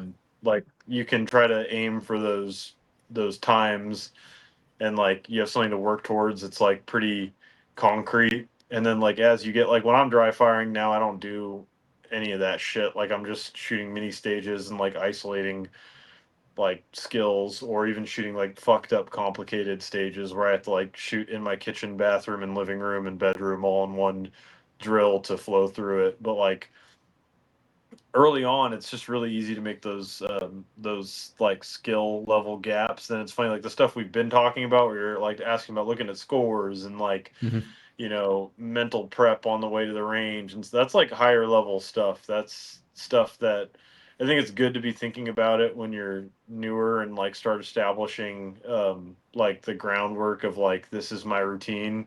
And there is some just fucking magic to it. Like there's no right answer to that stuff. Like if you want to like hit an El Prez and or a reload or a draw, or like you know one reload one, yeah, there's concrete numbers. It's like okay, that's a good enough time, like I can move on now. But when it comes to mental stuff like that, like okay, maybe yeah, I listen to fucking insane hardcore music with people screaming and like get psychotic and like make somebody my enemy, like, and then for somebody else who's like really good, like I don't think Christian Sailor's doing that, you know, like Yeah, well, he's like got a you and me, man. completely Like I usually shoot the best when I'm having fun. Just yeah, yeah. Zach's just having fun, like you know, trying to think of like what other top shooters routines are. Like you just really don't. I don't know if that many people are even open about what they yeah. do. But like, there's no right way to do it, and it's just whatever works for you. But paying attention to like some mental process that gives you clarity when you're in a match, like Mhm. just And yeah, just start And this developing is just that. my personal opinion. Even if your process or routine or superstition, even if it doesn't do shit objectively for you, if you believe that it does, then that's good enough too, in my opinion. At least put you in a good mental state. Yeah, yeah. Like Yeah. it's, Now, Kyle, Yeah. this may sound like a dumb question. When you said you set up mini stages, do you like start off like in your bathroom and then run down the hall into the living room and start dry firing stuff against the wall? Like, do you Oh really yeah, like the whole apartment? It's not just the living room area. oh yeah, yeah. Really? There's Okay. I'm targets just trying to everywhere. figure out what I got to set up here because I just got this wall here in the garage. So if I need to like Well, utilize I the side I of can the tell you this: house, whatever your next match is, look at the video of it last year, and then set up stuff that looks like that. And the biggest mistake I see people doing in dry fire is their targets are too big and yeah, too close. Mm. Like you need to scale, like you get your rangefinder out or your tape measure and measure how far you are from that wall, and then like do the math on the, you know, if it's a 1/6 size target and you're shooting it at 5 yards, well, yeah, it's 5 times 6 is like however many yards you're emulating. So try to like look at what the match is doing, and if it's a fucking complete hoser match, make a bunch of big targets and try to. What I find actually that's like one of the hardest things for me is just hosing easy targets, because like you can't, like you don't know you're pulling off in dry fire. That's something you need to confirm in live fire quite a bit, and then like yeah, if it's a match like an IPSC style rifle match, a lot of the targets are farther, Mhm. and you have to emulate those distances. Like I'm trying this thing that you can see behind me. It's actually pretty big. That's like a 1/3 scale, but I have way. This was because I was probably getting ready for PCC. This is like a PCC World Shoot setup still. Now I But anyways, was creeping on you and doing research. I mean, I know who you guys are, but I had to have some interesting facts. And I read that you said 3 things: fitness, like going to the gym, like fitness is important, and then it was range time and dry fire. Now, range time, I kind of, that makes sense. You need range time if you're shooting. The fitness thing, I had this conversation with a guy at work the other day because I was like, yeah, dude, I was like, I got a competition in a month. I got to start, doing a little more running after work instead of just being a lazy ass and this, that, the other. He's like, all you're doing is shooting. Like, is it really that physical? And I was like, well, there's aspects of it. And I was like, at work, we got like these big rollers that like we pull wire through. And I was like, hold this and just hold your arm out.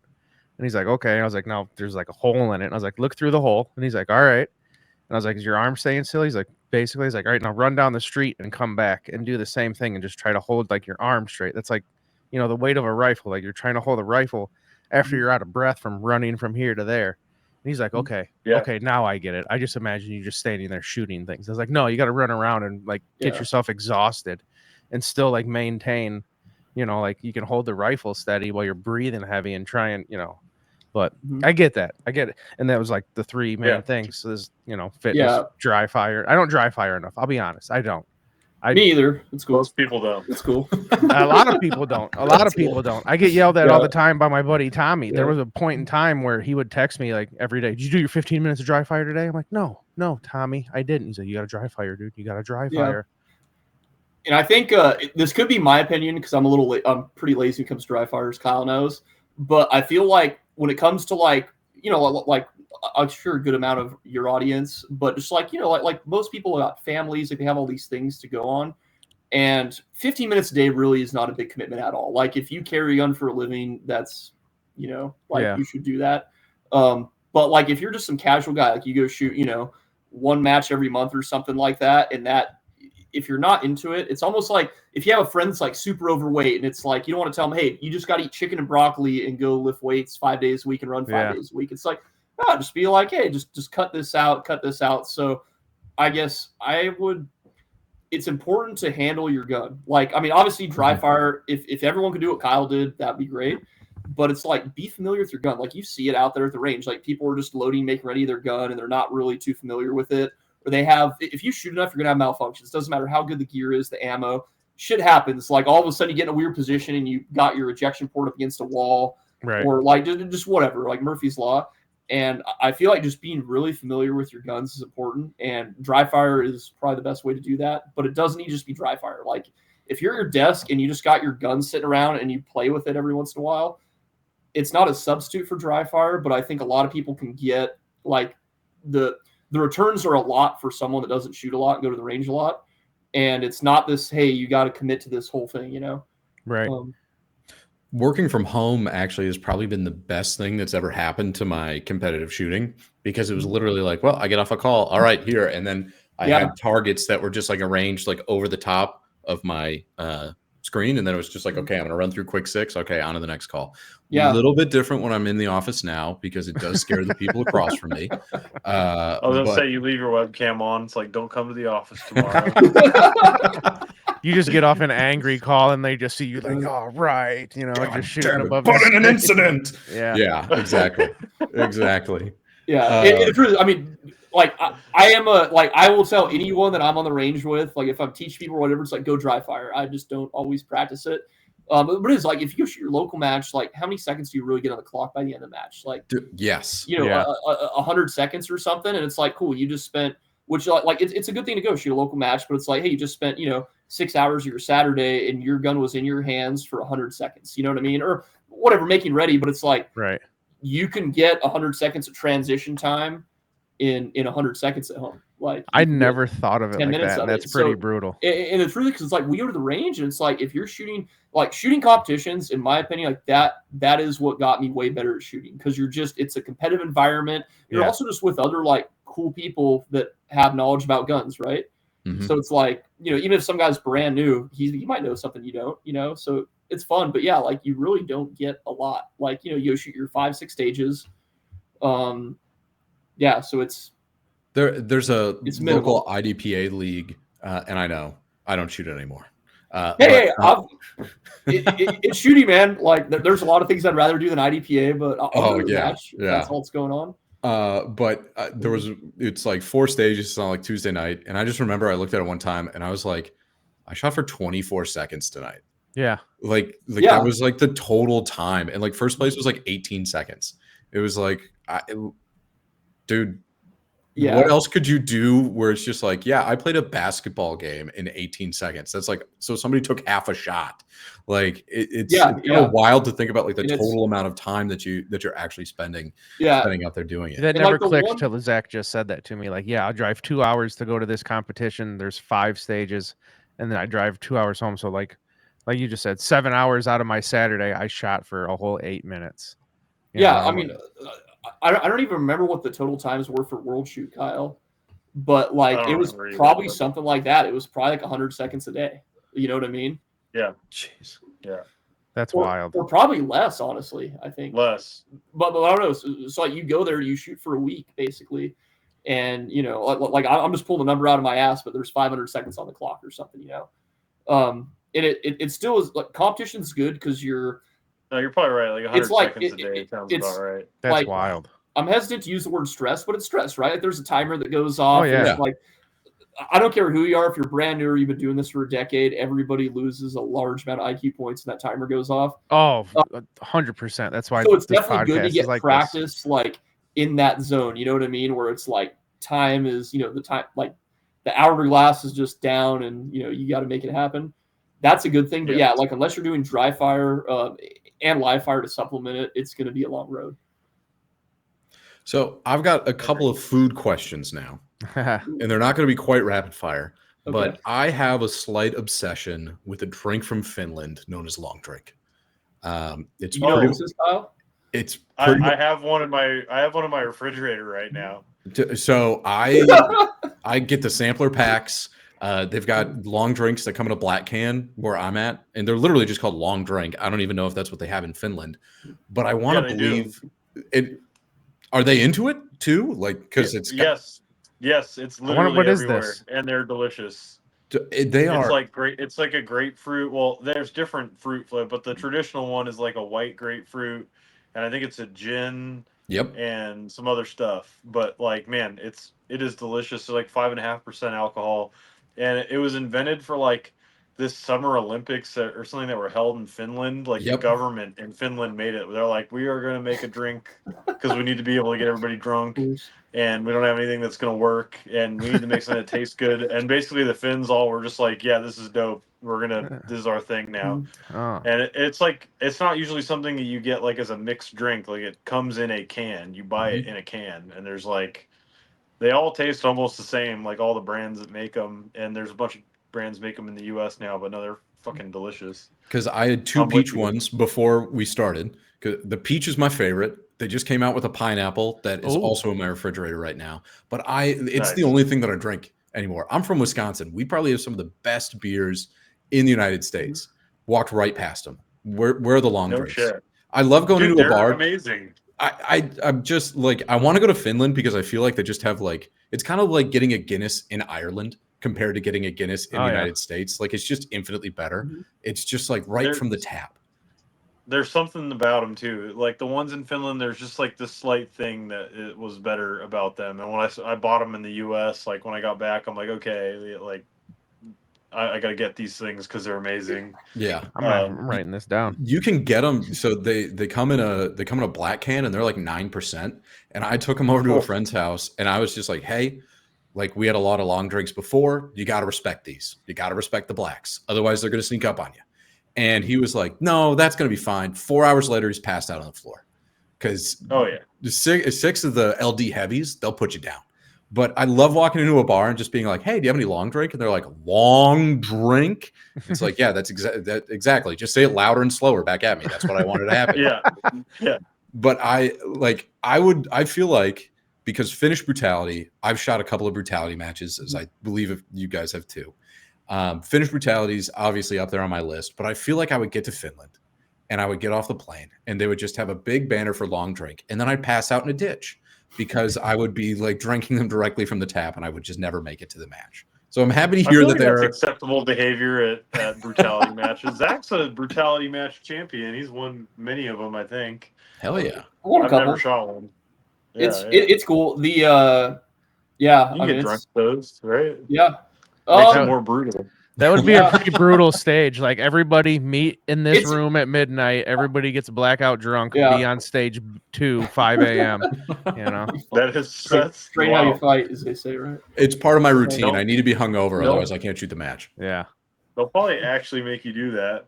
Dude, they should have drug brutality. It's like one day you get blackout drunk, the next day you have to smoke like an ounce of weed, and then the next day you have to take fentanyl before the morning. They OD you on fentanyl, resuscitate you, and you have to shoot the whole stage like immediately upon resuscitation. Safety meetings at 4:30, shootings at 5. Yeah. It's gonna be Pulp Fiction where she just wakes up from the floor and then they just hand you your gun and then it's like, all right, timer's going. Beep. I actually just came back from Lynx brutality like a month or two ago. Ooh, how was that? That was fucking like I actually think the funnest I've had at a brutality match that I've shot. Hell yeah. It was a different flavor. Theirs was more focused on shooting. Like it was still you're doing physical shit, but it was like you're shooting stuff. Mm-hmm. And there's definitely some like the Finnish brutality. I'm not talking shit on it, but it looks like there's more emphasis on like these gonzo physical challenges than the marksmanship stuff. And like this was a good match. Like I don't know, it was fun. So when you're traveling over, because that was in Slovenia or Slovakia, Slovenia, yeah. When you're traveling there, and I've been to Europe, but it's mostly like I went to Germany, which is essentially like I went from Wisconsin to the original Wisconsin. Like the bratwurst looks a little different, but otherwise it's largely the same. When you're traveling overseas, do you ever find it difficult where it's like, hey, you know, I'm a little bit jet lagged. I can't really find like the food that I necessarily want to eat. Like the local McDonald's doesn't have the exact flavor of chicken nuggets that I'm looking for. Or is it like, hey, you're a world traveler now. You know what? I'm fine eating, you know, the laksa or whatever it is. Oh no, that's like honestly, that's one of like the biggest things to balance with shooting. Like I haven't shot a ton of international matches or anything, but it's something that we, you know, like Kyle has shot more world shoots than me. He's gone to 3. I've only got 1 under my belt now. But it's like if you're going for performance or being serious, it's like we're not going to go there and eat a bunch of terrible food, right? Mm-hmm. Like there's actually one really good shooter I know, and his diet is like candy and fried chicken, and like he does fine with that. But like that's not us, so it's kind of hard. It's like you're someplace. He's skinny, of course. Yeah, it's like they always are. Eat, like I mean, I'm fortunate. I can go eat shit food and not get fat, but I don't feel good, right? Like I'm not gonna be mentally 100%, and that's definitely like in Czech, I ended up eating Vietnamese food. I'd say the majority of my meals until the world shoot was over, and it just turns out they have a large Vietnamese population there. Vietnamese food's delicious. It's healthy. You know, pretty familiar with it. Crushing a bowl of pho for breakfast is probably one of the most power moves that you could possibly do to start. Clean carbs. It's hydrating. It's fucking awesome. So like, that's a part of it where it's like, I mean, I won't call myself a foodie, but I like trying delicious food and different stuff. It's kind of, if you're overseas, it's like, you want to try all this weird shit and like beef tartare and, you know, all these local things. But it's like, do you want to try that? Like, do you want to have that and then go shoot like your world championship? You're not going to get another chance to do it in 4 years. That would make me nervous. So, lots of I've been able to find rice and meat. And then in the mornings, I can always get yogurt.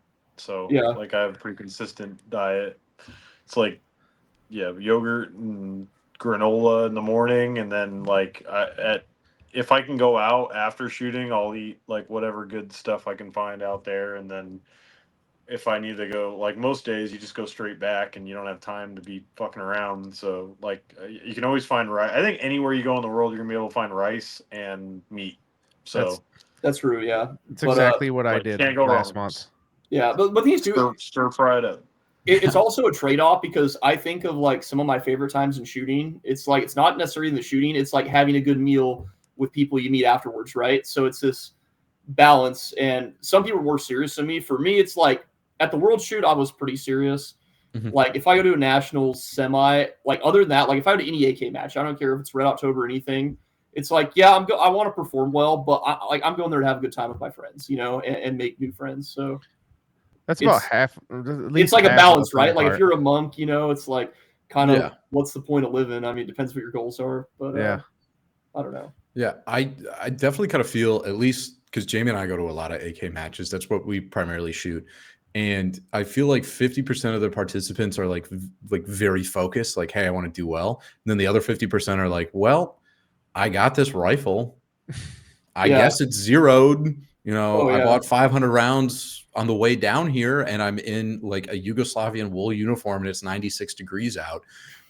Let's run it back. And like I feel like there's kind of more of a like festival atmosphere Yes. sometimes at like an AK Oh, yeah. match compared to some Yeah. of the other matches that are out there. Big time. I think that's cool though. Like, Yeah, I mean, that's one thing It's the only place you find that. Like, if that I people like about wanna it. Like, I LARP, mean, like that's cool, man. Yeah. yeah, like if we go to USPSA Nationals, it's like just about everyone there is trying to do as good as they can, which is like that's cool. It's Mhm. like there's like I mean, it's not any different than what we're doing, but it definitely is like a more chill environment. I feel like at the AK Yeah. matches. I knew it was like my first local competition I went to, and it was like all AR guys, and then like I came with the AK, and I'm there with the wife, and I'm like, man, I was like, none of these guys look like they want to have fun. They're all like Dude, okay, serious. so what is it about that? It's like I consider like I don't want to say I'm an AR guy or an AK guy, right? Like Yeah. I love AKs. I've built some of my own AKs. I love ARs. If I had to pick, I'd probably say I'm an AR guy. But dude, the AR crowd not that fun. Like, and I'm Dude. not saying all AR people, but like Clay when they did I didn't go to last Lethal Weapons, which it looked fucking awesome. I went to the first one they did a few years ago. And the event was freaking great. Everyone that showed up was great, but it was, I want to say, less than half the attendance of Clash Bash. And on the surface, you'd think, hey, it should be way more people here, right? There's way more ARs. Right. Yeah. There's way more ARs being shot in the competitive world. Like, there's just more. Like, there's, Because they look at it as like a Comic-Con of a gun competition. Yes, yeah, it's true. Like, dude, the AK people, like, they fucking show up and they're like, they're laid back, man. Here to Like, have a I good don't time. know. Like, yeah. Well, yeah, Like, that I mean- competition I went to with the wife, there was a guy. I'm looking around. I'm like, nobody's gonna want to befriend me here. And then I saw a guy in the distance in a banana costume walking away. I was like, that guy. I want to go hang out Yeah. with that guy. Yep, And yep. I did, and he was a good time. Yeah, like I think even if you weren't into guns, if you like accidentally came upon Clash Bash, you're just a cool bro. Like you would have a good time hanging out there over the Oh, yeah. weekend, and Yeah. you'd make friends. Oh, And I yeah. think that's like that totally exists in the other competition stuff, but it's more. It's not all clicky, but it's definitely kind of like that, right? Like you to USPS Nationals, a ton of people are having fun, but it's not as much on the range. It's starting to be, I guess, in the time I've shot USPSA, the overall culture seems to be more fun. I don't want to use the word inclusive because it just has gay connotations now. But like, I mean, that's kind of what I want to say. It's like I feel like in general, it's like, hey man, like you win USPSA Nationals, like you're not going to check for $100,000 or win a new Cadillac or something. It's like it's okay for your shooting career, but at the end of the day, like it's a community and we should like have fun. And I don't know. That's one thing that I kind of this year struggled with a little bit is like, okay, I'm going to a lot of these matches. I really, really want to shoot well, but then I found myself not having the fun that I was originally having. Yep. And then we actually just shot a match in Michigan that I did really, really well at. I placed second essentially in AK Open.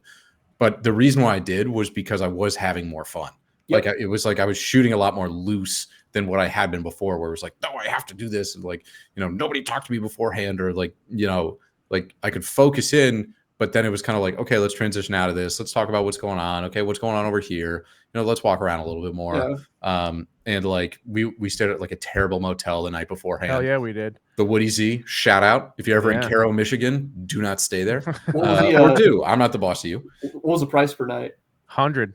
100? Yeah. That's yeah, 100. I feel like It was one of those places where it's just like we don't want to pay for more power than what we have to, so we're not going to turn the AC on until you show up. And the humidity is like 80%, so you walk in, it's just brutal. a soup box. Your blanket's already damp on the bed you're supposed to be laying on. It was terrible. Oh yeah. It was brutal. The first USPSA match I ever shot, I actually got turned off from it, and I didn't shoot it for like another year because I showed up and I was like, hey, where do I sign in? A guy told me to fuck off, and I was like, Really? all right, man. Yeah, and this was like a local. I was like, Yeah, cool. That is my biggest pet peeve of the competitive shooting sports. Like the only thing that you'll see me rage on, and like I don't know if Kyle's seen it in person, maybe he has, but it's like that attitude, you know. Yeah. And there's different aspects of it, but it's like what? That's I've never encountered people that bad. I've like there's been people who are just like, but also bags, it's like but like shoot I've in never a encountered pretty, people like that. But like the area you shoot in, like you don't really travel. So I used to work in the electrical trade, by the way. So I would travel around a lot. And if I wasn't working at like a nuke plant, I'd bring competition guns with me to go shoot local matches and stuff. I've had just like the gamut, man. Like there's clubs where it's like awesome. There's clubs where, you walk in there as someone's been shooting several years and it's like, damn, if this is my first match ever, I would never do this again. And then there's good people. You'll just see like, oh, you get like one person on a power trip on a squad or just one asshole. And I shot this one match in Idaho and got into it with some guy that was pretending he was the RO with the tablet, like the last stage. And the guy we kind of go back and forth, like no shouting or anything violent. And he fucks off, right? And I'm like, I looked at the squad. I'm like, hey guys, like, I've never shot here before. Like, I'm sorry. I just I'm not gonna take that. They're like, oh, we hate that guy. He's an asshole. I'm like, why are you fucking running out of that? Hate him. I'm like, yeah, Cliff. like, all you guys seem cool. I'm like, he's literally like making up rules, messing with like a father and son that are new shooters. And it's like, fucking run them out, Yeah. Or like have them all shoot on the same squad or something. I don't know. Yeah, I've gone to a place where a guy wouldn't even pick up my AK magazine. He just pointed at it. Your magazine, and he's just pointing at it. I'm like, yeah, and then like I slowly walk over there to get it. I'm like, thanks for picking it up for me, dude. It's such like I don't know. And I think it's I don't know what it is. Like I don't think it's an age thing. Because there's cool ass old guys like the club I started at.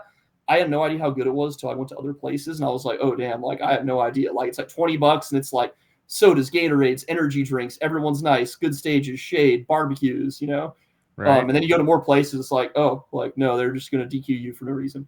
Yeah. So yeah, I think if everyone does their part. I was at Kyle where he almost got thrown off the range property before the match started. I don't want to go into that. Yeah, that was a public range. So but it's like absolute fun shit. But like, dude, I was gonna say, even like as far as like having fun, you'd be surprised. Even like a world shoot is objectively the we had fun there. Yeah, level thing you could do in practical shooting, and like every one of them that I've shot, like the boys in the squad are having fun. Like we're still like having a good time and like joking and like messing around in between state. Like, yeah, there's more focus, like where it's like clearly don't talk to this guy because he's on deck. Like, yeah. And like, walking stages, like don't talk to me, I'm walking the stage. But like, in between shooters and stuff, we're still like, it's not like a chess tournament, you know what I mean? Like we're still having fun. So I think that, yeah. I'm almost at that point. It happened to me that this last match me and Paul were at in Michigan. I was on deck ready to shoot and I'm just standing there like holding my rifle in the zone, trying to get myself calm, get collected, run through everything in my head. Somebody was like behind me asking me questions, talking to me, and I'm just like, yeah, like giving them short answers. And I was like, I wanted to tell him, dude, just leave me alone, please. Like I'm up next, but like I didn't want to be an asshole. I just told him I'm on deck. I usually just say, hey, I'm on deck. Yeah, but and then I know what you're talking they'll about. be like, oh, sorry. Yeah. And then they'll fuck off. Yeah, I know what you're talking about. It still feels weird for me to say it, but it's only been the last, like, I'd say, like, year, maybe year and a half that I got more comfortable saying that to people. Because, like Kyle knows me, I'll talk a lot to people. And it's like, if we're at the range, like, usually we get a lot of conversations about products we sell, stuff like that. Yeah. And it's like, yeah, it was only till like pretty recently in my shooting career where I'm like, hey, like I'm on deck. I'll get back with you in 5 minutes, you know? I mean, you probably see me do that at matches before, Kyle, where I'm talking to someone who's like, you're on deck. And I just go up like, oh, okay, target's there. Let's go. Which is not the best way to do things. Oh, that was the real quick, just another quick story. The M23 that Krebs makes. We were at this competition and it was me, or I have to say this differently. It was our buddy Show, Paul, and myself. All three of us had an M23. And I put them all up against this wall to take a nice picture for Mark to put on his Instagram. And some guy's asking me questions. Are those the M23s? I was like, oh, yeah. And he's just staring at him, just looking at him like, go ahead and touch them, dude. They're not loaded. They're not going to go off. Go ahead, touch them up, feel them up, do what you want with them. And he like takes 2 steps to get him. And then Paul squeezes in and grabs his and like walks off and like doesn't say anything. The guy just looks at me. And I was like, oh, he's up. He wasn't trying to be an asshole. You can go ahead and look at the other 2. He didn't mean anything by that. And then the guy, I don't know, it was just kind of funny because the guy, like, it was almost like Paul was like, don't touch my rifle, and just walked off. Oh, and this was a stage that I was actually pretty concerned about because it was the only one that had any distance in the match. And like, yeah, my zero's pretty good. Is it that good? We're about to find out. Yeah. So I was like watching everybody else go, and there was a stage gun that I didn't want to shoot. So I was already just kind of like hot about it. And then like I didn't even see that guy. I was just like, I need my rifle. I'm on. Yeah. I gotta go over and grab this. And then Jamie explained it to me afterwards. I was like, fuck. Totally. Hey man, like, I'm up next. Like, when I'm back, like Zach, what you explained, like, hey, when I'm back, like I will walk you through this like tip to butt. Yeah, like, absolutely. And I feel like a lot of that stuff happens on like at a match day because it's like there's so much stuff going on, and every person on a squad is in a different mental state. Like one guy might have just shot, so he's just chill. He's loaded mags. He's complaining about what he did right or wrong or whatever. There's some other guy on decks doing that. Like you know what I mean? Everyone's like some other guys checking out AK. So it's like I don't take anything personal or anything like that. I mean, if someone's just straight up just, someone's being a FUD or an asshole, that's one thing. But it's like most people, man, it's like we're just trying to navigate all this sensory stuff that's going on. So yeah, I would be remiss. I know that we're entering probably close to hour 2 here, but one of the questions that we do like to ask people is about their cereals of choice. Now, Kyle, I know that you talked about having yogurt and then, your little crumbly bits on top of that, your bits of sawdust. But I got to believe at some point in time in your life, maybe when you were a little bit smaller and a little less bearded, there was a cereal that you were really into. Or even if you're just like, somebody was just like cream of wheat. And I was like, okay, well, were you beaten as a child? But like, was there ever a cereal that you had? That's what we had in my house when I was a kid. It was just I feel like I'm sorry to hear that. It's gotta be Captain Crunch. Ooh. Original? That's just what came to mind. An aristocrat. Yeah, like just the yellow cubes, huh? It was all just the yellow ones. Just fucking the roof of that mouth. Yeah, I was gonna say cuts up the mouth. Yes. I feel like that's got to be it, dude. While you're listening to heavy metal, eating Captain Crunch, just angry the whole time. Just eating with the roof of my mouth, not using my teeth. Zach, please don't tell me that it was cream of wheat. You got a little CTC action going there? I'll never eat cream of wheat in my life from my childhood experience. But I'd say, man, I've had cereal in so long. But Captain Crunch is a good one. Cinnamon Toast Crunch. Me neither. Dude, if I had it, I would just eat the whole fucking box. I have no cereal in my house. I'm not a big breakfast person, but it's terrible for you. Like, I wish I didn't know now because now it's like like RFK, big health thing in America. Yeah, but he pops Zins left and right. I just noticed that the other day. That dude loves a good lip pillow. Yeah. I had the first match I shot using nicotine was World Shoot, actually. And I don't know if it worked for me. But anyway, cereal, dude, it's like a few months ago, I looked at the back of like a box of cereal and I was like, oh, it's garbage. Oh, fuck. And I'm like, this is like terrible. And it's like, especially Reese's Puffs that you brought up. You're better off probably just eating Reese's Cups than you are eating Reese's Puffs with whole milk. They can't be any like. Are they worse than Captain Crunch? I figure I forgot about Reese's Puffs. They were so good. Reese's Puffs are good, and then the milk when you're done is like, I go through spurts where it's like, because I can't keep it in the house either. Same thing with Oreos. It talks to me through the walls like the Green Goblin man. Same. I won't buy Oreos for the house because I cuss them out in the cereal when I walk by them in the grocery store. I just cuss them out as I'm walking by the Oreos. I'm like, you sons of bitches, and I just keep going. It's just like seed oil and high fructose. Course. It's terrible, but it's so good. It's so good. It's fucking amazing. It's amazing. Dipping the soggy Oreo. Oh, dude, you Oh, guys No, ever I'm had not gonna them? lie. I think the last time I bought cereal, man, it had to be like a decade ago. I broke a few bones. I was recovering. And like first time I go to the grocery store, it's like I'm smoking hell weed, right? Not taking pain pills, and I just buy Yeah. I buy like 3 gallons of milk, and I'm just like this cereal, this cereal, this cereal, this cereal. Yeah. Captain Crunch was one of them. Reese's Puffs, Cocoa Puffs, like I had like everything, and it was like there's In a mixing bowl, Yeah. like Jethro I- from the I- I- Beverly Hillbillies. that was like my fill of cereal for the decade. Dude, I was Um, at a family event and somebody made these desserts. I don't know if you guys have had these. I don't know what the hell people call them, but they're like little like chocolate balls, but like the inside of them is like wet Oreo. So it's like No. it's like already a pre-dipped Oreo.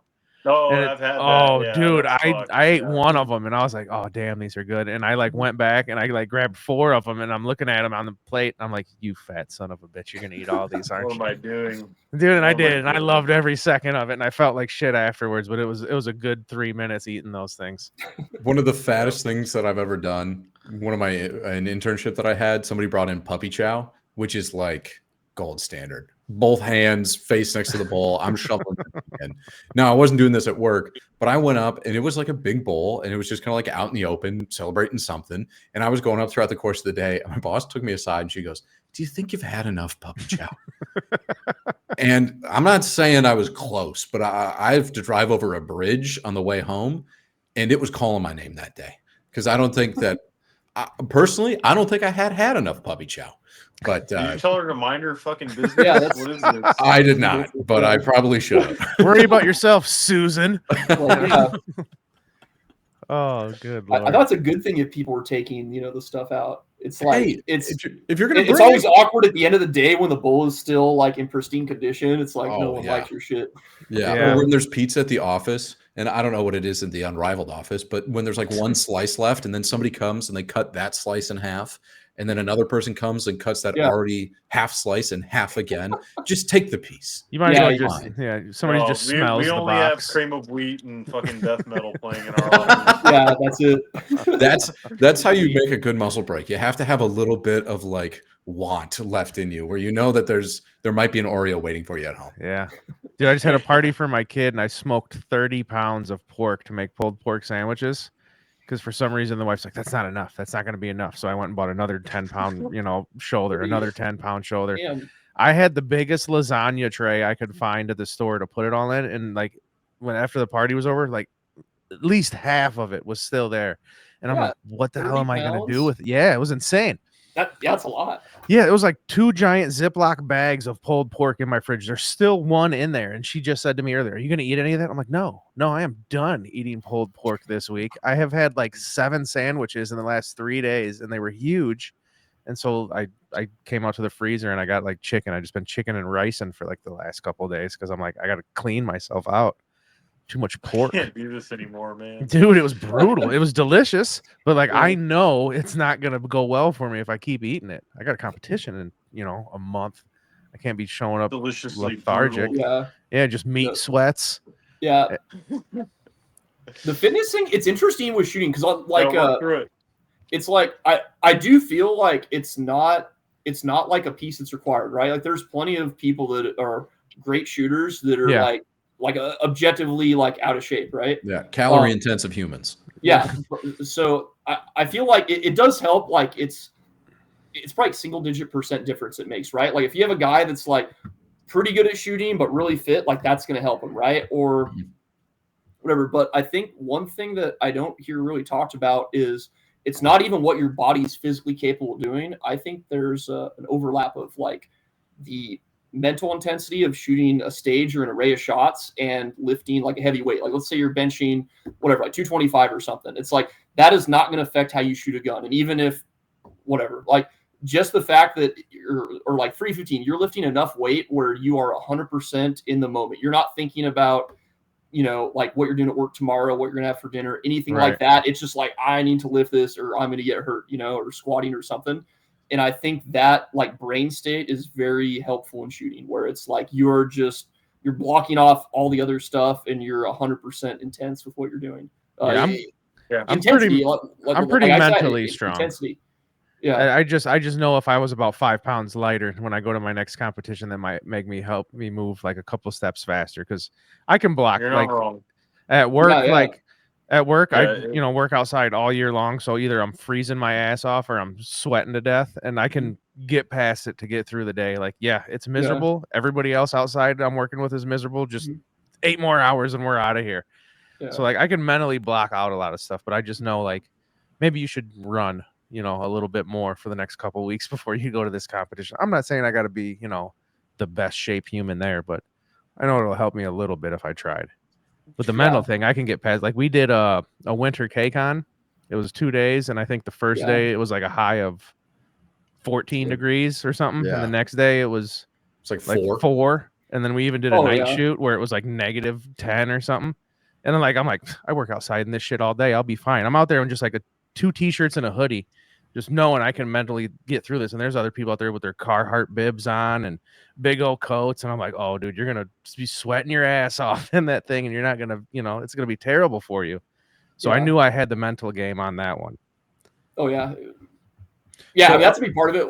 I guess what I'm referring to is like intensity for like, I'm talking like 10 seconds, 20 seconds. Like, and I don't mean, because I know what you're talking about. Actually, we would get a lot of good linemen from where you guys are that come out to California because they don't want to deal with all the weather. My buddy works out there all the time. He goes out to California for about 6-7 months of the year, and then he just comes home and doesn't work for the rest of the year. Yeah. Well, the scale's pretty good. Oh yeah. But yeah, I don't know.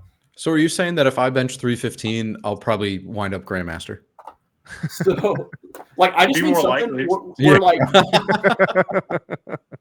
I guess like I really didn't articulate it well, but I guess what I'm getting at is like completely not related to like being stronger on helping you in shooting. I just mean that of having to do something like you see overlap with people that like race cars and motorcycles that are good at it in shooting.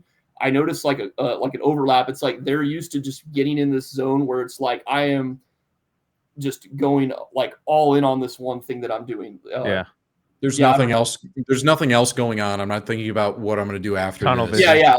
Like I only have what I am supposed to do right now for the next 30 to 45 seconds or whatever it is. Yeah. Hell yeah. Well, any new products that you want to release? Well, let it all out on our show, please. That was great.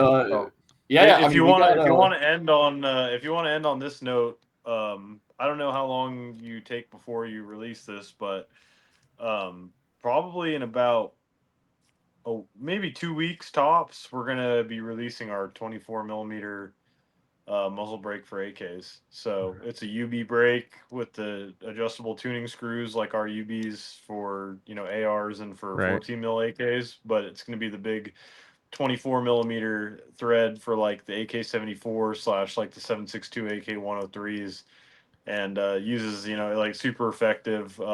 Clay has already been playing with one.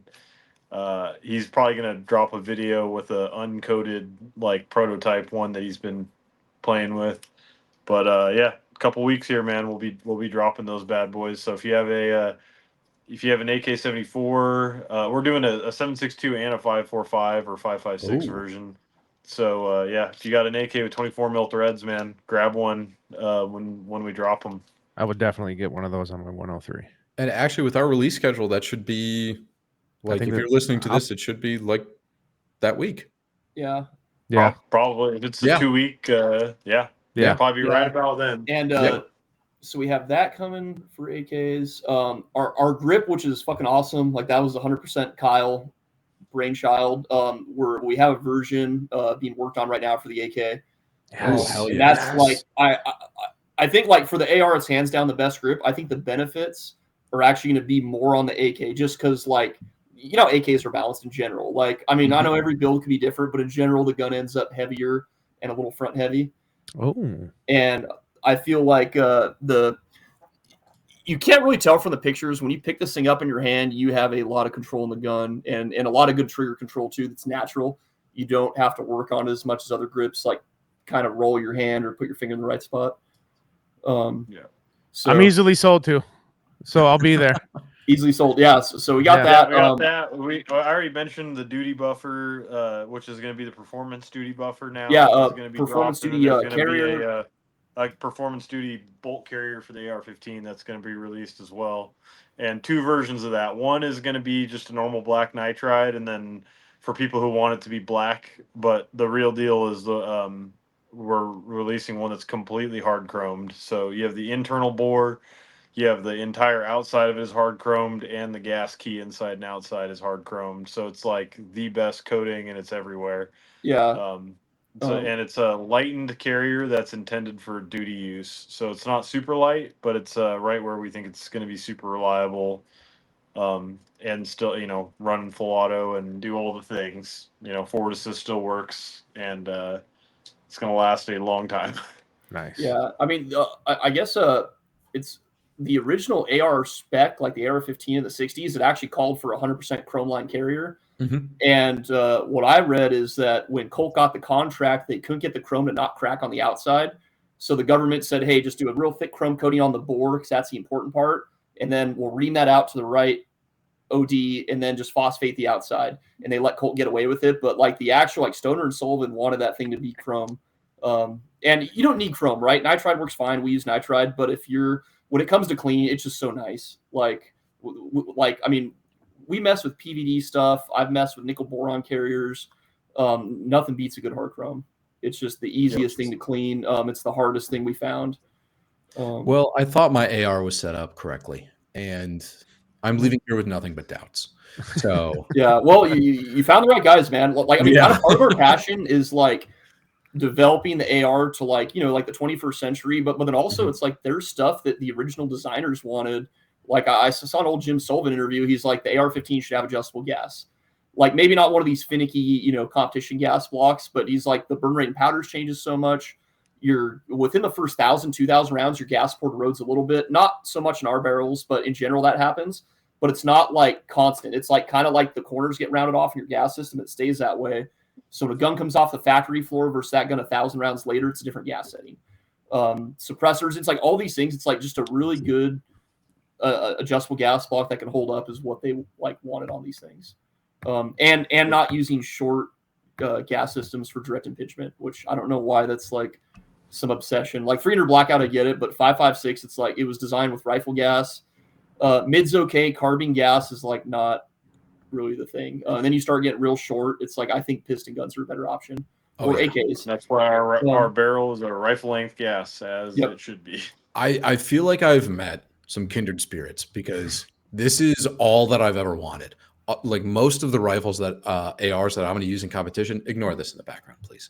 No, you're good. The garbage, because this is a carbine length. But I like a rifle length gas system on everything, and it doesn't have to be a crazy short dwell time with like a dissipator in order to get it to be 16 inches or get it to be the way that you want. Like rifle length just like makes more sense than the other ones that are out there.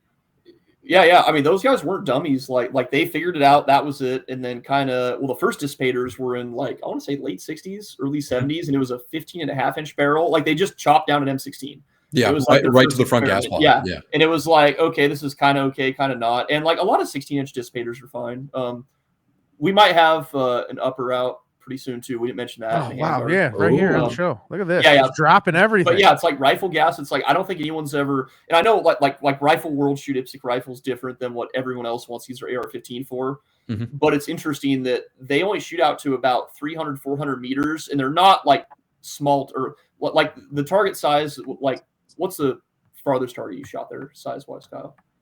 390, and it was probably like you just call it around the size of an AC zone. Well, okay, so it was active paper. It was a fucking IPSC paper target. Anyway, so like I mean, like a crappy gun, like a $700 gun, is probably capable of hitting those targets, right? If all things are equal. So like, no one's ever run a Rifle World shoot without using rifle gas since they started it, I guess is what I'm getting at. Like it's not like they're shooting 600 yards, 800 yards. They're not doing some gas gun match with small targets. Yeah. So like there's no reason that you need like an 18-inch barrel or 20-inch barrel for any other reason than you just want rifle length gas and the softest shooting thing. and I guess what also I see glossed over a lot is the guns just last longer. Like you go carbine gas system, like everything is happening at a lot higher pressure. Like you're trying to extract a case that's still under a lot of pressure. It's a lot more heat, carbon, just everything is going to go faster on the gun. A good rifle length system with good components will last multiple times longer than a carbine gas AR. All right, I've got one more. Yeah, no, I'll be all night, man. Okay, I got a couple more then. Yeah. Ambi lowers when it comes to ARs. I don't know if I'm in or I'm out. Okay. What's your? I feel like I'm talking too much, Kyle. What's your view on it? I have no need. I literally run a mil spec Okay. like lower with a one. Like you don't need an ambi lower. Yeah. I find it gets in the way more. Like bad levers. I've seen people DQ multiple times with bad levers. The safety being on the right. I've seen people turn the safety on accident. Mm-hmm. You can switch. I can shoot left-handed and still work the safety like with my left hand, just with my index finger instead of my thumb. And like I don't know. If I was left-handed, I'd probably want an ambi lower so I could have like my magazine release and stuff. But I think if you're a right-handed shooter, just you're fine, man. Just shoot right-handed. Yeah, it's already set up. Shoot a forged lower right, right-handed like standard. You don't need to change all that stuff out. Like especially the safety, like the 45-degree throw safeties. I never found a reason for that. Like the 90-degree, just normal AR-15 safety is good. Like the only thing of all that I change on my personal gun is the bolt release because I like putting a longer. See, I talk shit about spikes or what was it spikes? Who makes this one, Zach? It was, I think Spikes did make those. Spikes? Yeah. Yeah. Oh, okay. I No, think It looks so. right. It might be a different one I'm thinking of.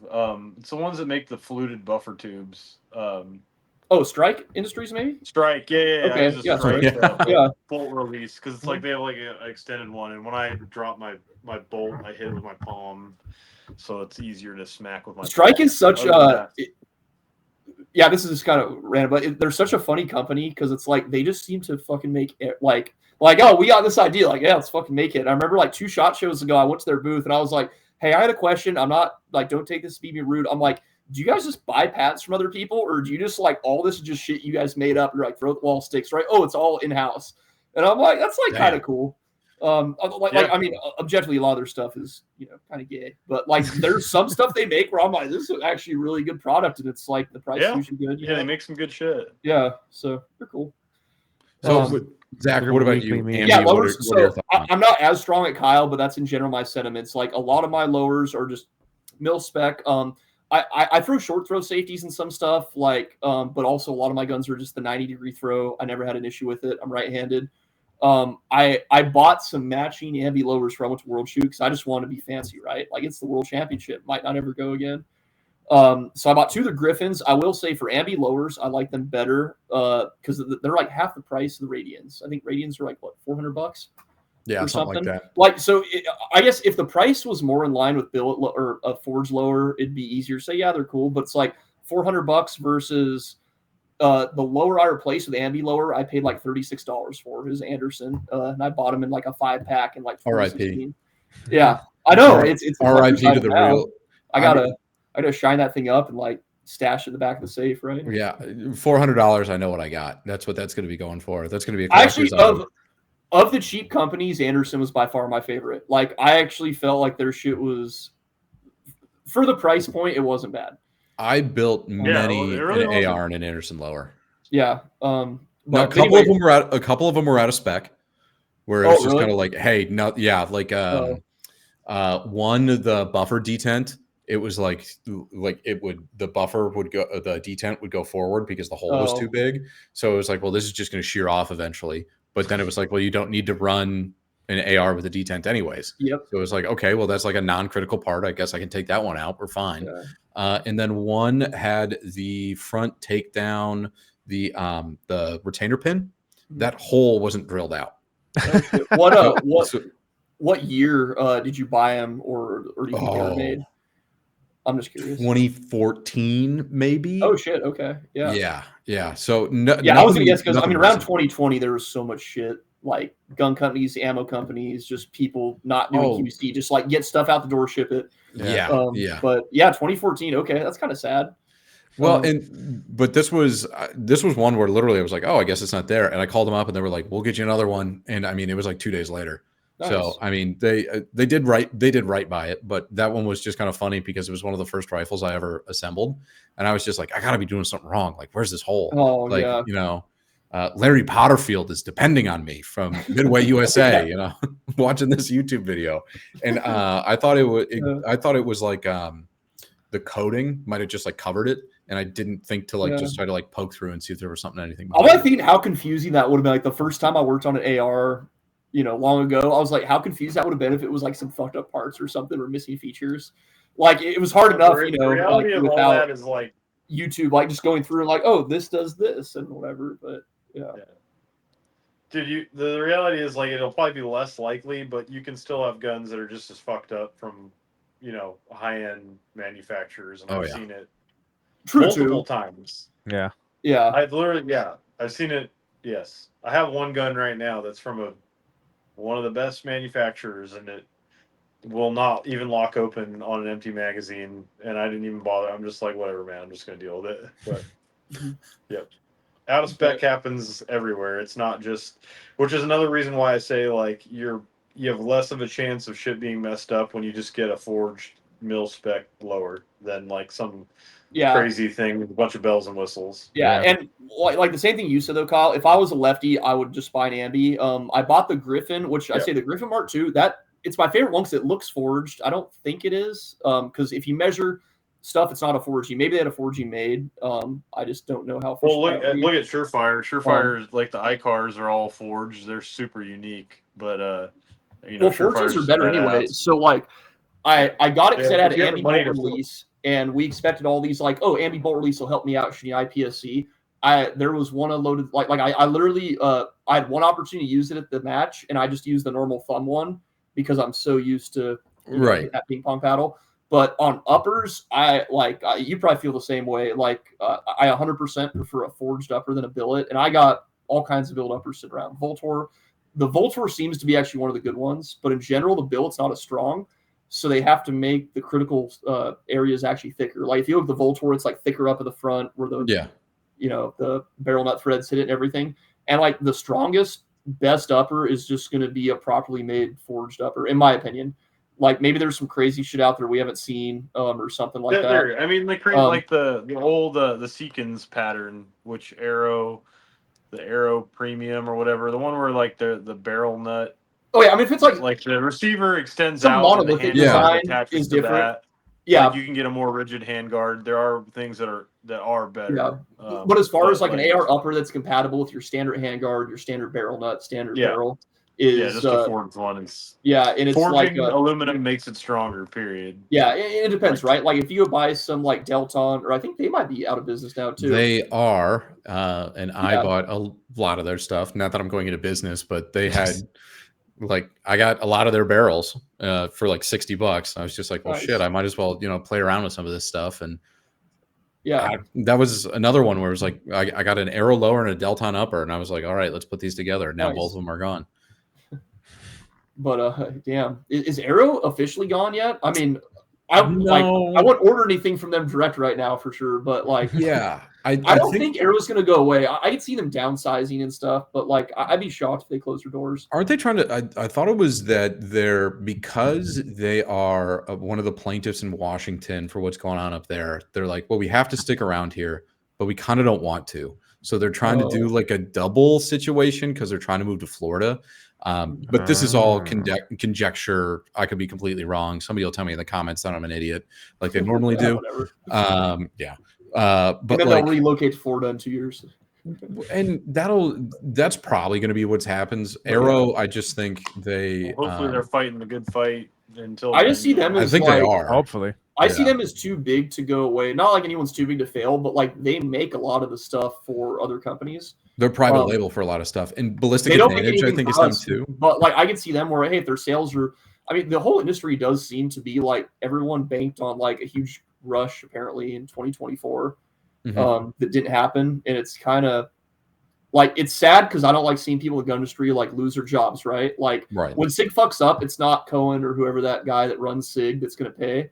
Like even if SIG goes bankrupt, that guy will get hired by some other corporation that just wants to like boost their profits for the next several years and doesn't give a shit about the future.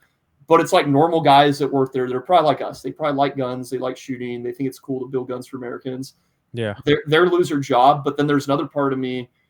It sees all these companies that got bloated under a business model where they just kept selling stuff. Like, doesn't matter what you're selling. Was it cool? Was it good? It's just like we had all these rushes, and every time the industry recovered, there's another rush. And they never, like, I don't know, they weren't efficient or they didn't come up with cool products. Like all the companies we know that make something good, and it could just be like, hey, you're making some, it's just cheap and it's a good value. They're doing fine right now. We have friends that have companies that make real Gucci stuff. They're backordered right now. I know, like I know some of the guys making like the super safety selectors, you know, like the 3 position. They're cannot make enough of them. So I don't know. It's really good for the consumer, I guess, but it's sad seeing like these companies go away. So where do you see the industry going then? Because like obviously not that things are in turmoil right now, but it's certainly like, hey, we're in a state where there's a big shakeup right now. There's somebody that could come in. And well, I should preface the same, like I'm not an industry person, right? Like Kyle and I, like we're just dudes that we don't know, bro. And we kind of like I think part of it is we saw enough of the industry to be like, damn, like a lot of these people don't really know that much about guns, like because like we're still learning, but it was kind of like well, like like we're dumb, but they're dumber than us, so we could maybe make something happen. We can make this happen. Yeah. But it's like I think we're just I mean honestly shit, I can't we predict don't it, right? know Because like how I mean it works. some nationwide or global event could happen next week that totally changes the gun market.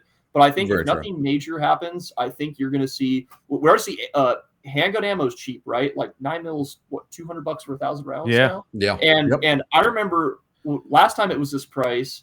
That was before we got hit hard with inflation. So it's really 9 mil. It's like $150, $140 a case right now, like adjusted for inflation. Yeah. Like I've never ever seen 9 that cheap in my life. So I think you're going to get a lot of really good products for the consumer, and I think the industry, it's going to be like. It's going to be tough on a lot of companies that are going to have to compete in this harder market. So like, I don't like PSA. I mean, that's one company that publicly did layoffs. They make a lot of like unique things the last few years, right? Like they're doing some cool stuff. They're developing things. I assume they're going to want to have to continue that, but they're going to have less cash flow for it. So who knows? But yeah, I just think when everyone isn't just looking to buy a black rifle because they think they're going to ban them or there's riots or some shit. Yeah. That's like not good long-term for the industry. Like short-term, it's great profits for everyone. Yeah. But it's like, as a consumer, the prices suck. You can't get ammo and there's no innovation. Yep. So yeah, I don't know. Like, I mean, I know from our perspective, we just want to keep making stuff better and get more of our ideas out there that make sense. Like Kyle said, for every product we do, we probably have like 30 ideas, and it's just a matter of, does the idea even make sense, right? Like it might be something, hey, we want to do this thing, or you did this mod in your AK. Well, we can't do that in everyone's gun. Or it's just, hey, we don't have the time and money to develop it. Or there's been other things where, hey, we have this cool idea, but there's this other product we found and it works really good. And honestly, like if I was going to nationals right now, I'd probably just buy this product. Yep. So yeah. Why put a hat on a hat? Kind of a thing. Yeah. I mean, we're big believers. Like we don't want to sell something if there's something better. Like Kyle once made a grip. If Magpul made a grip that we bought and we really loved it, we would have been like, cool, like we have other things to do with our time than make a grip. So I bought them all, bro. Yeah, I bought them all. Yeah, it's true. Like we have not just Magpul. I bought all of them. Like go on Brownells, just buy one of each. Like, yeah. So then what was the worst grip? Oh. Honestly, the worst grip is just like the regular the A2 grip or whatever. But it looks kick-ass, though, dude. It looks it looks cool, but yeah. There's some worse grips out there, honestly. Kyle. I got some weird shit I can show you. Even the big chunky boys, like the crazy chunky the Ergo one that's real fat. They still are. I don't talk about it. It feels good when you're on the gun for like long range. Yeah, if you're in a position on the gun, I think those are cool. So it fills out the hand, and as soon as you like get up and start moving, you're like, what the fuck? Have you ever? Yeah, it's fuck for that, but did you ever shoot the ones where it was like a 1911 that they just like cut off to then make that fit the AR? I picked up guns like that. I feel like whoever did that first probably sold a lot of units because like I think like the idea of it would be like, oh, I got 1911, this will make sense. But in reality, it's like, okay, your AR grip is like, sorry, it's a mirror, so it's like you're here. Well, handgun, I'm here, so it's going to be even the same physiology of a human is going to be a different grip angle on the guns. You know what I mean? Well, so that's what That makes Smith sense. actually picked up that idea. So now they're like AR grips, like what they ship a lot of their Oh yeah, ARs yeah, with. the M&P, It's the M&P Yeah. grip that they just like. It's almost like which they is just cut off honestly the top really of the smart pistol. on their part. Yeah, But yeah, like MMP grip's nice, so maybe it's I Yeah, personally I've like seen it, those. and they I kept forgot about that. they Yeah, kept the replaceable like palm swells to the grip Yeah. too. Oh, So like you can do all the replacements on there for some of them, which I don't know, not for me, but I think it's an interesting idea Yeah. for what's out there. it is. for like a big, like, you know, those huge companies are like you at Glock, like they don't do anything innovative. That's actually for Smith and Wesson, like a company that size, it's pretty cool. Yeah. They actually, I have no Agreed. affiliation with them. As far as the major companies go, they seem to be like one of the more interesting ones. They actually try Yeah. stuff, and Like the they're actually doing custom shit. shop, I feel like they're actually coming out with some pistols that are actually like, oh, I kind of want to try shooting that. Like this Yeah. actually looks like it could be like somewhat good, rather than just like, all right, well, this is just kind of like what we've done forever. You know, the CZ, you know, Orange 3. All right, well, what are we gonna do? Well, with it's this? compact now. Oh yeah, Yeah. now It's we made it compact smaller. now with an optic cut. CC just kind of screwed themselves, and that the original guns were so It- damn good, and anyone's allowed to make them. You know, they've been around forever. I don't think, did they ever even patent like the CZ75 when it first No, came because out? I think when they came out, think the it Russians was didn't let them, right? yes, Soviet because it Union? was unpatentable because of, you know, a stateless, moneyless society or whatever it was. And then Yeah, yeah. Folio came out with them, and everybody was like, "Well, these are kind of better than what they're doing right now." And then CZ finally caught up with them. Yeah. Not long But after. Yeah, CZ's actually, I don't know. I don't shoot CZs, but I like them. They're good. They're good guns. That's good. another gun with a cult following. I mean, if you think Oh, AK yeah. guys are fun, CZ guys, ooh, Yeah. let me Yeah. tell. Well, read the They dictionary. just to you. are. They're good, dude. I'm kind of a Yeah, CZ CZs fan. are great guns. Like, yeah, I mean, actually, probably the handgun I put the most round on was a 9mm Tac Sport that I had when I was maybe like a decade ago. No, more. I don't know. I started shooting a CZ75, the like SPO1, so the full rail, kind of their tactical version. Yeah. And That's a I great shot gun. that. I shot that one in production for a long time, and I really, really like that. Yeah, I've I got shoot one so somewhere. the SPO1, if the trigger's done up okay, I shoot that better than Shadow 2. And I don't know why. It makes no sense on paper.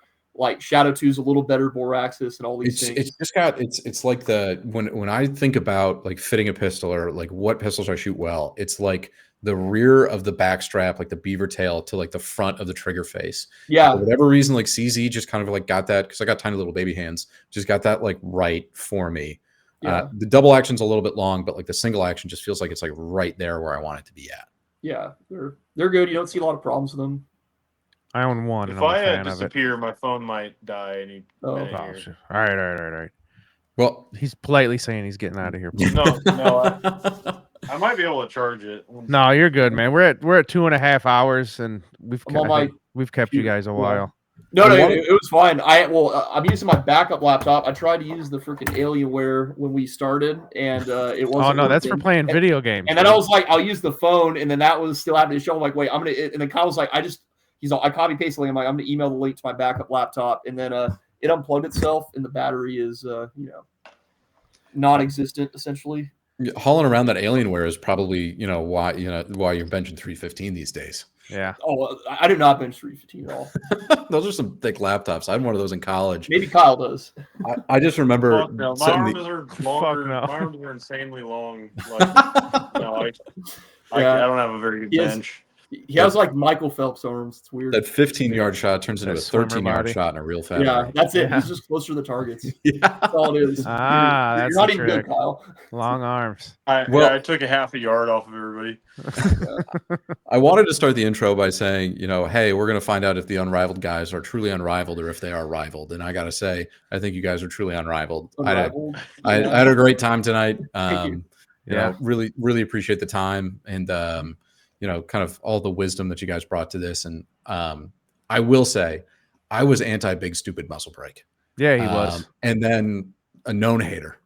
Yeah. I'll put that up there. A2 gang for life. And then I bought one of your guys's. And I was like, son of a bitch. I There told is him. something here. I tried telling him. You know, the A2 is cool, but like I don't know what other people's logic. Like my logic is like it's a rifle. Like it's loud no matter what, unless there's a suppressor on it. So my logic is like, okay, I'm wearing an ear pro and it's unsuppressed, and I just want the flattest gun possible, or there's a can on it, and that's kind of my logic of things. Your guys' break is so awesome. I kicked an old guy out of the range from using it. It was awesome.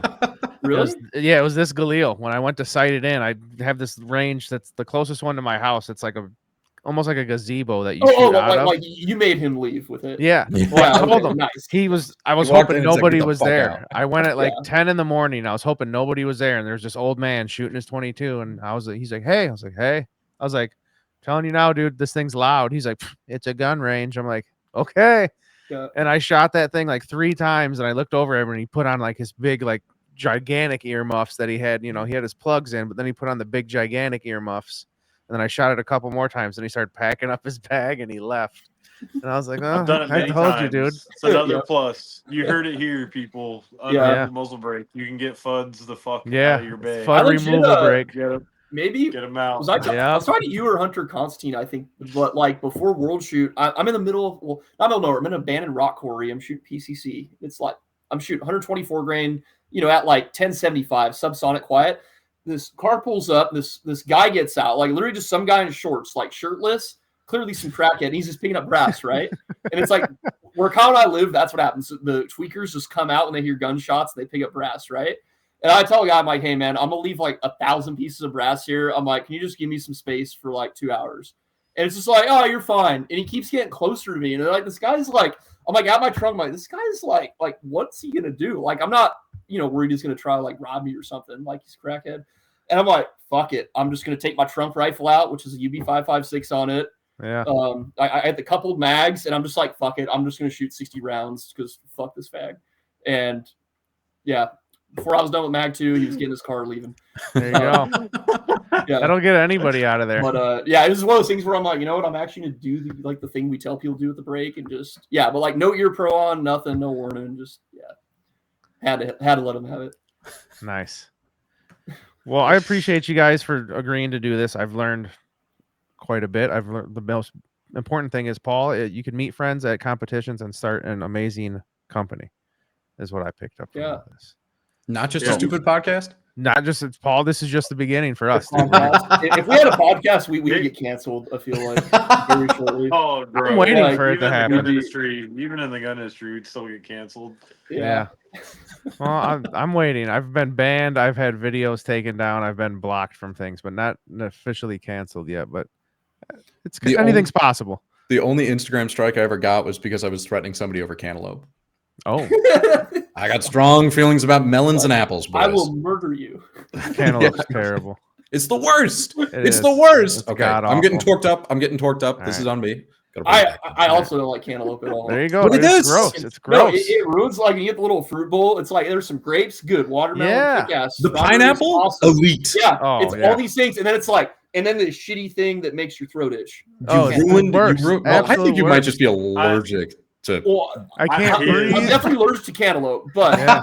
but it's not like definitely allergic. Like I'm like my allergy level is the same with bananas. I'll eat them because they're delicious. Allergic enough to I'll still only party. eat my Yeah, fruits it's one like- type at a time, bro. Don't mix. One I don't- type I at a don't need time. Mixing with my. You like your fruit with segregated? Like, fruits as- mixed together as like God a and nature salad. intended. Fuck out of here. Never intended them like to be a strawberry plant Yeah. by a What the fuck pineapple. am I anymore? Give me some blueberries. I'll eat the blueberries by themselves. I'll eat the cantaloupe, you know, but just the fucking cantaloupe. Like I don't want a bunch of other shit. You don't want it I touching don't your want grapes. balls of it with like balls of or cut slices of apple. I don't Yeah. know. But I'm saying too. It is like if you're eating mixed fruit, do you have to visually look at the fruit or at least know the one you're putting in your mouth? Like you don't want to grab like you don't know what it is, right? Because it's so different. I have to look at it. Like Um, I just at the party I was at, there's the fruit bowl like Kyle hates, but like I took a couple spoons, but like I have to look. Okay, I'm gonna same. do I have to look at pineapple. it. I'm gonna have to do It's this like now. if you we've all done it. You have like a beverage in your mind of what you're about to drink, but you drink something different, and it's just like a mind fuck. Like even Yeah. it's like, Oh, yeah. I thought I was drinking milk, but it was orange juice. You're like, what's happening? And then it's like, oh yeah. It's just, You ever been it's like- eating eating grapes, then you get surprised by a cherry tomato, ruins your entire day. Ugh, No, but that's yeah. one hell of a surprise. I don't Yeah. even like when you get like the mushy grape and like with all the Ooh. fruit ones. That like wrecks it. I'm like, put the bowl back in the fridge for now. Yeah. Dude, No more I grapes today. see we said we were leaving, but now we're on the fruit I topic. know, sorry guys. When it comes to fruit, I Podcast have random. This is just like homies hanging I out. have my kids make fun of me because I have what I call courage fruits, like peaches and like nectarines and stuff. I'll have to like hold it for like a good 5 minutes before I decide and like psych myself up. All right, take a bite of it. Take a bite of it. But like I have to work up the courage to take the first bite of certain fruits, and then after that, I'm like, oh, this is pretty good. And I don't know. I've been like that ever since I was younger with just like certain fruits. Yeah, I'm weird. Like, but with any of the fruits you mentioned, all those. I'm not trying to get to the bottom of your psychology, but it's but all those are a process. They're all things that once you start, like you don't take a bite of a peach and set that down, right? It's like you take a bite of a peach, it's a commitment. You're going all in before your hands get all too. Are we discovering some commitment issues? Yeah. I mean, maybe it's commitment. It's like that like 180-second commitment to devour the piece of fruit. Yeah, exactly. Could be resource management too, dude. You don't want to I mean, resource management. It could be all kinds of. All right, I got one last peach story, and then I do think that we do have to end it here. Right. Local farmers market on Wednesday. I'm just walking by, sampling some local produce, and it's peach season. So I'm $1 for like a giant peach as big as my head. And I was just like, I'll do that. So I get it, and I start eating the peach. And peaches, they're juicy. So I mean, it's dripping all over my face and going on my shirt. And this kid was walking by me, and he points at me and he goes, "Are you eating a peach?" And I mean, he's probably like 8. And I was like, "Yeah, I am." And he's like, "Where did you get that?" And his mom was just like, "We're not doing this again." So this kid clearly had like a peach problem at one point. And he was very excited to see me just eating a peach, like on my own, walking down the street. Because then he got into it with his mom, and he's just like, "Well, he's having a peach."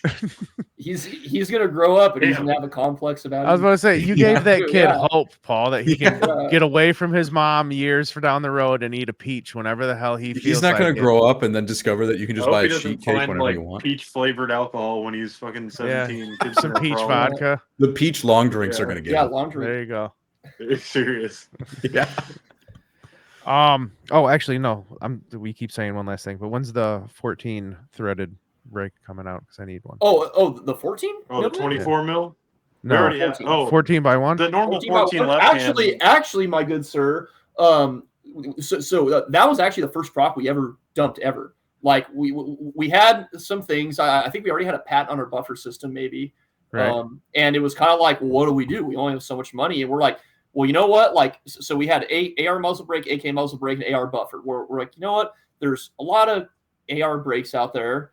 There's some AR buffers. Like ours is the best. But there's other options. We're like, no one makes a half okay AK muzzle brake. Like it just doesn't exist in 14. They all just look cool. They don't do anything. So we're like, hey, let's put all our eggs in the basket and make it. Man, we couldn't pay people to buy those things from us. Like it's the same exact brake Clay did that review on that blew it up. But it was like, it was just kind of, a lot of the stuff we've sold has been like that. We'll kind of put out this thing like, oh, this is badass. And then it takes like a year and people kind of find out it's good. And then you just can't keep it in stock. I keep putting myself on the mailing list like every week, every week and a half. They'll be back. We're sandblasting them right now. Then they're going to coating. So do you want a legacy 76239 brake? What's a legacy? I have. I think I have 2 here. We never sold them because they had like I think I didn't like the finish or something. It was when we did a PVD on them. So anyway, we have some from like our probably first or second run here at my house. So they're limited edition. I mean, there's 2. They're limited. They're if you want to get technical, they're like just less good versions of what we sell now because the finish isn't as good and it's not welded, it's threaded, which is same exact function.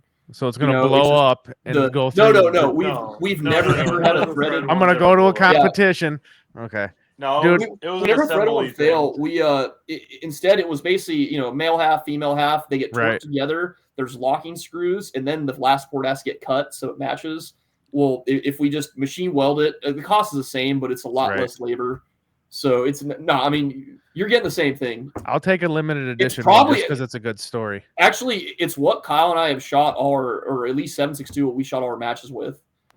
Yep. I'm down. I'll take it to Like if we come out with some different finish, like we're not going to take what's off our gun and change it, Like, sell that to people. So send me your address and then I'll get one of these out to you tomorrow. You're the man. I appreciate you. Cool. And if it blows in half, just Cool Sorry. story. Still a cool story, dude. bad. No, I'm just kidding. And too bad. Yeah. No, it definitely. No, they won't. Those were handmade prototypes that broke every one of them. So Yeah. That I was trust you. way back. But I just have to thank you guys again for doing this, and everybody listening. Check out Unrivaled Technologies. They have amazing stuff. If you don't know already, look, brakes, buffer systems, all types of other things. You guys got the barrels out now that I see the videos going up for. Yeah. In the 223 They're- Wild. Those look pretty They're fancy. hammers. You make me want to rebuild up an AR. The barrel's gonna be the next thing. It's like gonna be a slow start, and then I think It's gonna once take people off. Catch on, yeah. Once people We've realize how actually good been the selling a barrels pretty are, good amount of them. Yeah. The last, well, it's ramping up right now as we speak, but it's gonna be one of the things we can't keep in stock. Nice. And I'm calling it within a year. Yeah. I'll be like, I'll be hitting we Zach can- up. I'll be like, do you have any of those that are uncoated? the barrels.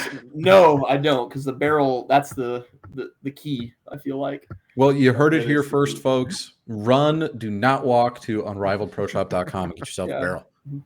Thank you, gentlemen. Thank you. Pleasure. And Thank you guys. It was yeah. a good time. Appreciate you know how it you guys. goes. Spotify, YouTube, comments, like, subscribe. We love you, and have a good one. Shooter ready. Yep. Shooter ready. Stand by. Shooter ready. Stand by. Shooter, are you ready? Stand by. Shooter ready. Stand by.